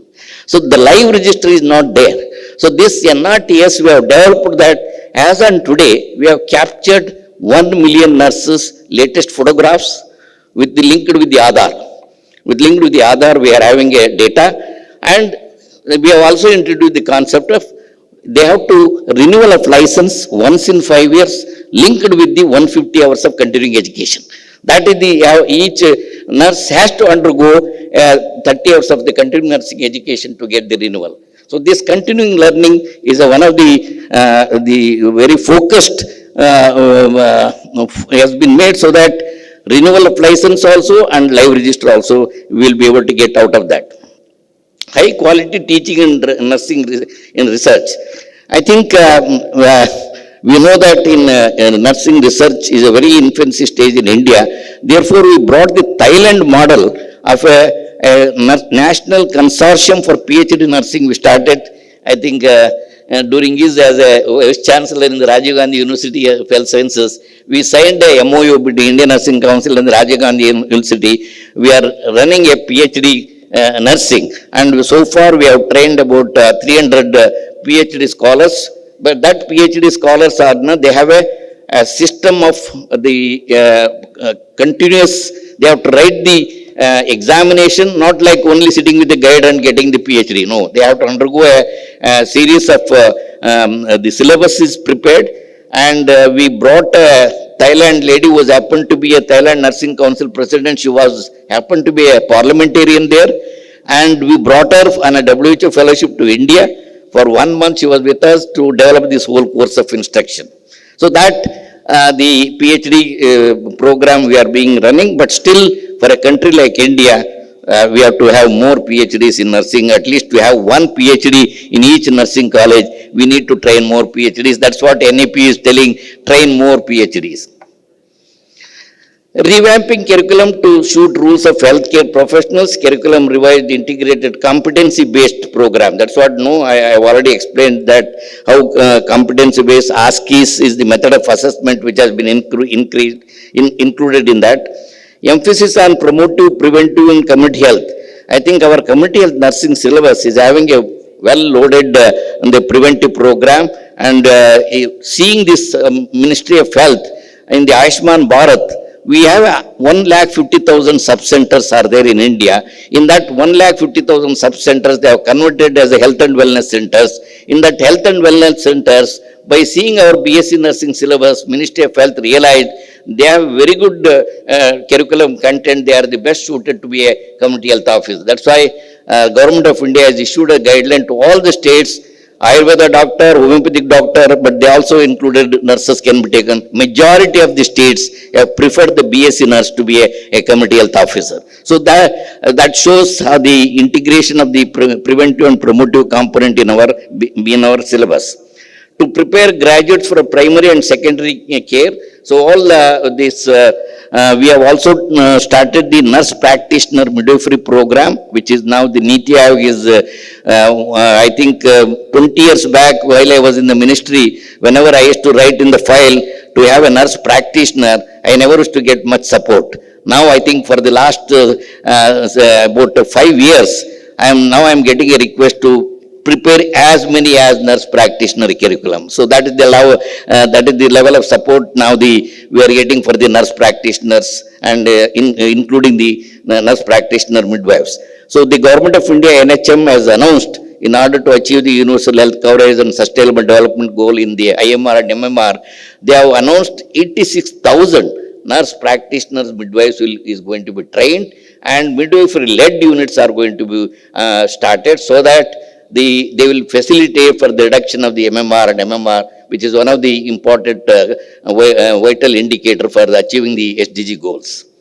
Integration also with the AISH, because the NEP, we have integrated our AISH program totally in our curriculum. Besides that, we have also started post-basic diploma of AISH nursing. So only last 6 months back, we have approved it. Now the All India Institute of the Ayurvedic Sciences in Delhi is going to start this 1 year post-basic AISH nursing. Emphasis on ethics and values. I think we have new course for the professionalism, values and ethics, and bioethics has been introduced in our revised BSc nursing syllabus. Continuous assessment, I said about the ASCIIs as one of the method has been introduced for the continuous assessment. Continuous professional development of the faculty and registered nurses and midwives, as I said, continuing nursing education guidelines mandates all the, including the faculty and the clinical nurses, have to undergo 30 years of the continuing nursing education to get the renewal of license. Quality of the education, the approaches with the Indian Nursing Council educational standards, we also come out with the practice standards that will facilitate them to improve the professionalism. The quality assurance system, at least for one program for the nurse practitioner midwives, we have developed the quality assurance model, and for the remaining programs, Indian Nursing Council in the process of developing the quality assurance module. So overall, I think we are happy with some of the guidelines with the NEP, and we have religiously, our team my team has worked very hard to see that all those components have been incorporated in our syllabus. That is the reason we are able to get from the Canada, seeing our syllabus, how robust our syllabus is. That's why we are getting a lot of support from the overseas. I think I am getting a lot of requests for the dual degree, and more so you know that how our nurses are sought globally. And especially International Council for Nurses has estimated about 13 million nurses are required, the global requirement. So therefore, India is one of the destination which only last week I have started in Guwahati, because the Japan wants more nurses from the northeastern states. We have started the Japanese language for the nurses in Guwahati last week. So we are now we are going to start the German language in some of the institutions. So I am very happy. Thank you very much for inviting me to share my thoughts in this panel discussion. Thank you very much. Thank you, sir. Thank you very much for this very elusive presentation. Thank you very much, sir. Now we have come to the last part of our panel discussion. Any panel discussion should have floor participation. Since we have some limitation of time, I would request you to specifically restrict to about 4 to 5 floor participation questions. Anybody can start from there. Yes, Dr. Krishnan. Sir, SPT sir, please tell that, is it possible to go for a common syllabus throughout India for a particular program like in nursing, and we can have that what you call flexibility to exchange the credit and other things? See, there is a general norm in NEP that 80% of the curriculum will be common across the country and flexibility in 20% will be given depending upon the regional diversity and locational advantages and so on. That is what is being applied for in the professional education also. This is what in kind of a guideline level, and when we start implementing only we will be able to know whether it is going to be feasible like what we are doing in higher education. But as a principle, 80-20 is the ratio with which it has been provided for. So that 20% will be having anything Flexible, regional wise. the university can modify or introduce some newer kind of modules which is relevant to their location or the people to whom they are serving and so on. Okay, thank you, sir. Thank you.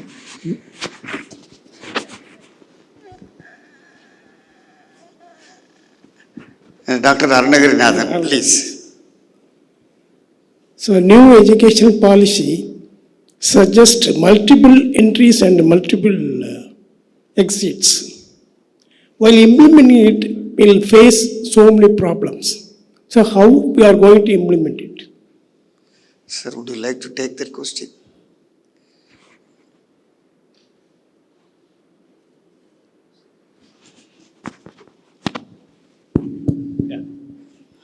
I think the whole National Education Policy 2020, the most difficult part for this country, of diverse country, is this multiple entry exit, especially for self-financing institutions. You just take an example. You're starting from the curriculum. Now, what is happening now? We have first year, because in the annual system, whatever it is, semester is there, is foundation course right across. Take the example of allied health sciences. All of them study together and then branch out after that one. Now, if somebody wants to exit at the end of 1 year, get a certificate. So whether he has to learn the basic science first or whatever foundation courses, or that's a difficulty. It's a very, very difficult. Then no institution is guaranteed unless otherwise you're going to collect the tuition fee for the whole course. You don't know when he wants to quit. How many people are, suppose somebody, half of them were quit all right, then you will have difficulty of continuing that course. So it's a very complex situation, not to actually rush into it, Lot of difficulties are in implementing. But on paper, it looks very nice because developers are doing. Yes. Thank you, sir. Only one sentence that I would like to add is that it is a general policy of multiple entry and multiple exit. But the professional disciplines have been given some liberty. Which component of the higher education, new education policy can be put across? So that liberty will help whether it is going to be conjoined with the statutory bodies regulations also.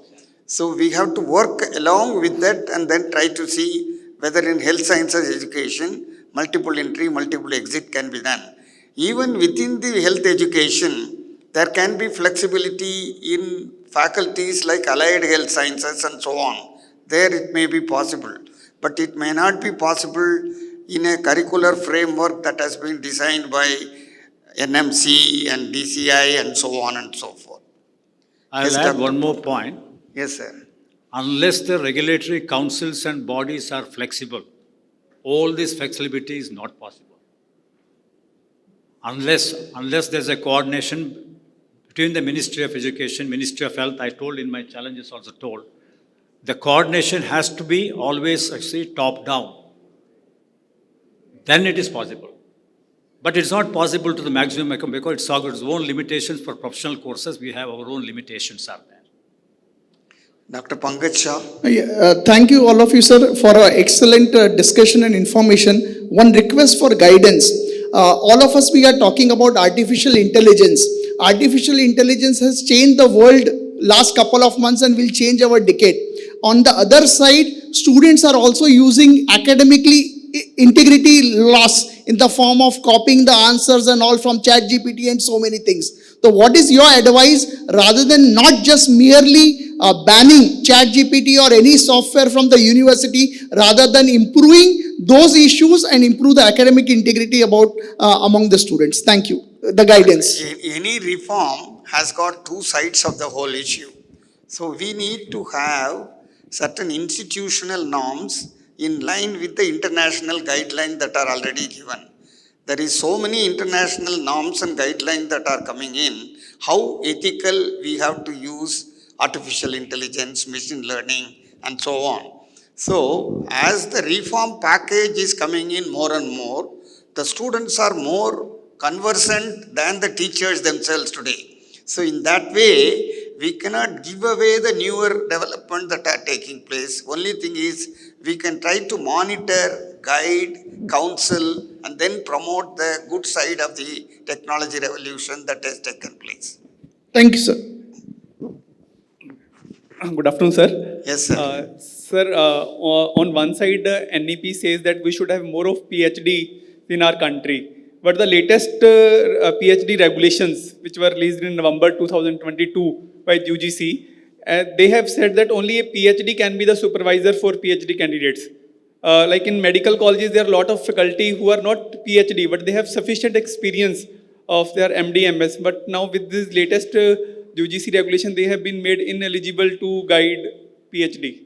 So is it? Dr. Vinod Bhatt, sir.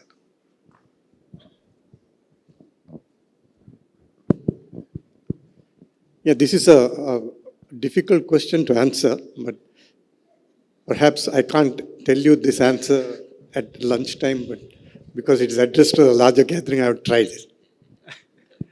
See, one of the dilemmas which is always faced research in medical schools is that we pretend to be researchers. We are not PhDs. PhD is a research degree. MD, MS is not a research degree. But because we don't have enough guides in medical schools, and because it has to favor some level of, and we have got to come up in research by degrees, we have taken a compromised position of accepting MD, MS as terminal degree, whether it is for NAAC accreditation or for NIRF ranking, and even to the extent that even QS, I think they take MD and MS, DM and MCH as terminal degrees and not PhD. We have been successful in that, and we have used that to our advantage in saying that we can also guide students on PhD. Now I'll pose you a question and let's try and seek an answer. I qualify to be a PhD guide according to the rules of my university, because I've got X number of years of teaching research, I've got so many papers, but I don't have a PhD. I'm an MD for the last 35 years. I'm still below that age where I can guide students, so I'm qualified. And I start, the PhD student comes, registers, starts the work, completes the PhD in the stipulated time with adequate number of publications and well cited, acknowledged as good work. That's end of what we think is the problem. But the problem actually begins when I tell, no, I want to do PhD under you. I have guided the student. I don't have a PhD. Now I want to do PhD under my student. You look at this as a question which we can try and answer. Then you'll perhaps come to a conclusion. So as of now, MD, MS is equivalent to PhD. We can continue to guide. I hope UGC, NMC or whoever it is which has to decide, puts a time frame for the country and says, this rule will be in application for the next 10 years. By then, you produce enough PhDs and PhD guides. Thank you, sir. Thank you very much. I think we are running short of time. And already there is instruction from the Dr. Chandrasekhar Shetty will end it with Just the points of PhD. It's a classical example of a challenge of implementing UGC, NMC, Nursing Council. Different councils talk different languages in terms of PhD in this country. That's the final answer. Now, let me say that we had a wonderful session and the panel discussion is definitely needed to have more participation. Because of the time constraints, we are limited with 5 questions. I would like to request Dr. Selvamurthy to end it with a kind of final remarks on this particular panel discussion.